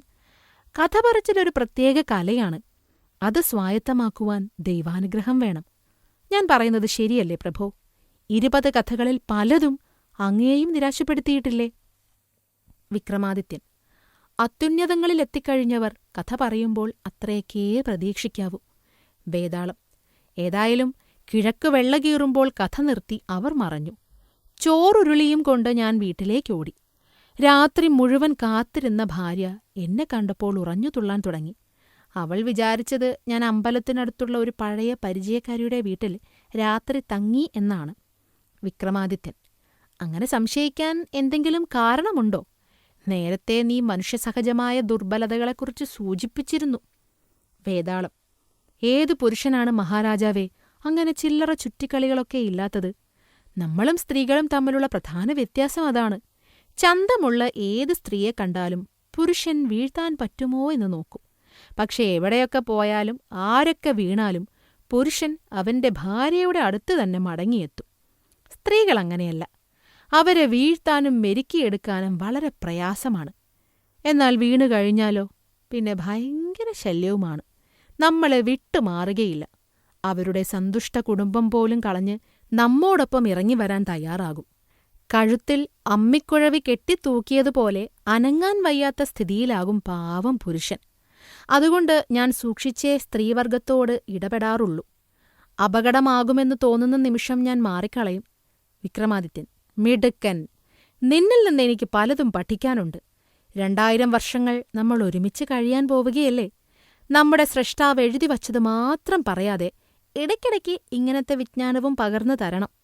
വേതാളം: രാജരാജേശ്വരിയുടെ പേരും പറഞ്ഞ് ഭാര്യ പലപ്പോഴും കലമ്പാറുണ്ട്. രാജരാജേശ്വരിയാണ് അമ്പലത്തിനടുത്തുള്ള പരിചയക്കാരി. പക്ഷെ അവളെ ഞാൻ കളഞ്ഞിട്ട് നാളുകളേറെയായെന്നും അവൾക്ക് ശേഷം ഇപ്പോൾ 6ാമത്തവളായെന്നും ഈ വിഡ്ഢിപ്പെണ്ണിനറിയില്ല. വിക്രമാദിത്യൻ: മിടുമിടുക്കൻ! കഥ പറയൂ. വേതാളം: കഥ. സ്വന്തം കാര്യം വരുമ്പോ ചിലപ്പോഴൊക്കെ എഴുത്തുകാർ കഥ മറക്കാറുണ്ട്. ആ രാത്രി രാജരാജേശ്വരിയുടെ വീട്ടിലല്ലായിരുന്നു എന്ന് ഭാര്യയെ ബോധ്യമാക്കുവാൻ വേണ്ടി എനിക്കവളോട് ശ്രീപരമേശ്വരന്റെയും ദേവിയുടെയും 20 കഥകളുടെയും കഥ പറയേണ്ടി വന്നു. ദൈവം പറഞ്ഞ ഈ കഥകളുടെ പകർപ്പവകാശം ദൈവത്തിന് മാത്രമാണെന്നും അതുകൊണ്ട് ഈ കഥകൾ മറ്റാരോടും പറയരുതെന്നും ഞാനവളോട് പ്രത്യേകം പറഞ്ഞു. പക്ഷെ അപ്പോൾ തന്നെ കിണറ്റിൻകരയിൽ വെള്ളമെടുക്കാൻ വന്ന കൂട്ടുകാരികളോട് അവളെല്ലാം പറഞ്ഞു. അവർ അവരുടെ ഭർത്താക്കന്മാരോടും ഈ ഭർത്താക്കന്മാർ അവരുടെ സ്നേഹിതരോടും പറഞ്ഞു. ഉച്ചയ്ക്ക് മുൻപ് ഗ്രാമം മുഴുവൻ ഈ വാർത്തയറിഞ്ഞു. അന്ന് രാത്രി അമ്പലമടയ്ക്കാൻ ശാന്തിക്കാരനെ സമ്മതിക്കാതെ ആൾക്കാർ മഠപ്പള്ളിയിലും ക്ഷേത്രമുറ്റത്തും തിങ്ങിക്കൂടി ഭഗവാനെയും ഭഗവതിയെയും ദർശിക്കുവാൻ. സ്വകാര്യത നഷ്ടപ്പെട്ട ശ്രീപരമേശ്വരൻ പാതിരാത്രി കഴിഞ്ഞ നേരത്ത് ക്ഷുഭിതനായി എന്റെ വീട്ടുമുറ്റത്ത് പ്രത്യക്ഷപ്പെട്ടു. എന്നെ വേതാളമാകാൻ ശപിച്ചു. ഞാനല്ല, ഭാര്യയാണ് തെറ്റ് ചെയ്തതെന്ന് ചൂണ്ടിക്കാട്ടി ശാപമോക്ഷം യാചിച്ച എന്നെ ധാർമ്മിക ഉത്തരവാദിത്വത്തിൽ നിന്നും അദ്ദേഹം വിമുക്തനാക്കിയില്ല. അദ്ദേഹം ഇപ്രകാരം പറഞ്ഞു: 30 വർഷം ശ്മശാനത്തിലെ മുരുക്കുമരത്തിൽ തലകീഴായി തൂങ്ങുക. ജ്ഞാനശീലനെന്ന കപട സന്യാസി 1000 ചക്രവർത്തിമാരുടെ ശിരസ് ഹോമിച്ചുകൊണ്ട് ഒരു യാഗം നടത്തും. 1000ാമത്തെ ഇരയായി ഉദ്ദേശിക്കുന്ന വിക്രമാദിത്യ ചക്രവർത്തിയെ ചതിയാൽ വരുത്തി നിന്നെ പിടിക്കാനയക്കും. അദ്ദേഹത്തോട് നീ 20 കഥകളും പറയുക. 20ാമത്തെ ചോദ്യത്തിന് ഉത്തരം മുട്ടി നിൽക്കുമ്പോൾ ആളെ മനസ്സിലാക്കിക്കൊള്ളുക. പിന്നീട് 2000 വർഷങ്ങൾ നീ അദ്ദേഹത്തിന്റെ വാഹനമായി സേവനമനുഷ്ഠിക്കണം. അതും കഴിഞ്ഞാൽ നിനക്ക് മുക്തി. പ്രഭോ, ഇതെന്റെ കഥ. പക്ഷെ ഇപ്പോഴും എനിക്ക് മനസ്സിലാകാത്ത ഒരു സമസ്യയുണ്ട്. ത്രിലോകങ്ങളും തനിക്ക് അധീനമായിരിക്കെ സ്വന്തം ഭാര്യയ്ക്ക് കഥ പറഞ്ഞുകൊടുക്കാൻ ശ്രീ പരമേശ്വരൻ എന്തിന് കാളീഘട്ട് അമ്പലത്തിന്റെ മഠപ്പള്ളി തെരഞ്ഞെടുത്തു? കൈലാസത്തിൽ മക്കളുടെയും ഭൂതഗണങ്ങളുടെയും ശല്യമുണ്ടെങ്കിൽ ഏകാന്തസുന്ദരമായ മറ്റെത്രയോ സ്ഥലങ്ങളിൽ പോയിരിക്കാമായിരുന്നു അവർക്ക്. എന്നെ ഇതൊക്കെ അനുഭവിപ്പിക്കാൻ വേണ്ടി അവിടെ വന്നു, ആ വൃത്തികെട്ട മഠപ്പള്ളിയിൽ. വിക്രമാദിത്യൻ: കർമ്മഫലത്തിൽ നിന്ന് ആർക്കും രക്ഷയില്ല വേതാളമേ. പരമേശ്വര പാർവതിമാരും നിന്റെ ഭാര്യയും അന്ന് നീ ഒരുപാട് വൈകാൻ കാരണമായ സ്ത്രീയുമൊക്കെ നിമിത്തങ്ങൾ മാത്രം. വേതാളം: ശരിയാവാം പ്രഭോ. ഇനി അങ്ങയ്ക്കൊരു മുന്നറിയിപ്പ് തരുന്നതുകൂടി എന്റെ ചുമതലയാണ്. ജ്ഞാനശീലനെ സൂക്ഷിക്കുക. അവൻ അങ്ങയുടെ ശിരസ് വെട്ടുന്നതിനു മുൻപ് അവന്റെ ശിരസ് മുറിച്ചെറിയണം. വിക്രമാദിത്യൻ. അത്ര വലിയ കാര്യമല്ല. നിന്റെ അവസാന കഥയുടെ ഉത്തരം ഇനി ഞാൻ പറയുന്നതിൽ തെറ്റുണ്ടോ? നമ്മളവിടം പിന്നിട്ടതല്ലേ? ചലിക്കുന്ന വിരൽ അവിടമെഴുതി കടന്നുപോയി കഴിഞ്ഞല്ലോ. വേതാളം. അവിടുത്തെ ഇഷ്ടം മഹാപ്രഭു. വിക്രമാദിത്യൻ. അമ്മ ആരുടെ മകനെ വിവാഹം കഴിച്ചുവോ ആ അച്ഛനെ അമ്മയുടെ മകൾ വിവാഹം കഴിച്ചു. അവർക്കുണ്ടാകുന്ന കുട്ടികൾ പരസ്പരം എന്തു വിളിക്കും എന്നായിരുന്നു ചോദ്യം. അവർക്ക് പരസ്പരം പേര് വിളിച്ചാൽ പോരെ? ഇതിത്ര വിഷമം പിടിച്ചതാകേണ്ട കാര്യമില്ലല്ലോ. വേതാളം. ആധുനിക യുഗത്തിലേക്ക് നമ്മൾ മാറിയതുകൊണ്ടാണ് അങ്ങേക്ക് ഈ ഉത്തരം പറയാൻ കഴിഞ്ഞത്. ഞാൻ ഓർക്കുന്നു, ആദ്യമായി ഞാനീ ചോദ്യം ചോദിച്ചപ്പോൾ അങ്ങ് അമ്പരന്ന് നിന്നു. ബന്ധങ്ങൾക്ക് വില കൽപ്പിച്ചിരുന്ന കാലഘട്ടമായിരുന്നു നമ്മുടേത്. വിക്രമാദിത്യൻ. എന്തൊരു വിരസമായ കാലഘട്ടം! അന്നത്തെ 20 കഥകളും 20 മൽപ്പിടുത്തങ്ങളുമൊക്കെ നമ്മളെ സൃഷ്ടിച്ചവനറിയാതെ രഹസ്യമായ ഒരൊത്തുതീർപ്പിലൂടെ നമ്മൾ ഒഴിവാക്കിയില്ലേ? അത് ഈ കാലഘട്ടത്തിന്റെ പ്രത്യേകത. ജ്ഞാനശീലന്റെ അടുത്തു പോകുവാനുള്ള സമയമാകുന്നതുവരെ ഞാൻ ഇവിടെയിരുന്ന് പേശാമടന്തയെയും രസികരഞ്ജിനിയെയും ധ്യാനിക്കുവാൻ പോകുന്നു. നിനക്ക് അതുവരെ ഇഷ്ടമുള്ളത് ചെയ്യാം. വേതാളം ആദരപൂർവം തലകുനിച്ചു. ആസ്വാദകർ കടുംപിടുത്തം പിടിച്ചാൽ കഥാകൃത്തുക്കൾ മറ്റെന്ത് ചെയ്യുവാനാണ്? നിങ്ങൾ ഇതുവരെ കേട്ടത് വേതാളകഥകൾ. രചിച്ചത് ചന്ദ്രമതി. ശബ്ദം നൽകിയത് Manjima Mohan. Production copyright Storytel 2020.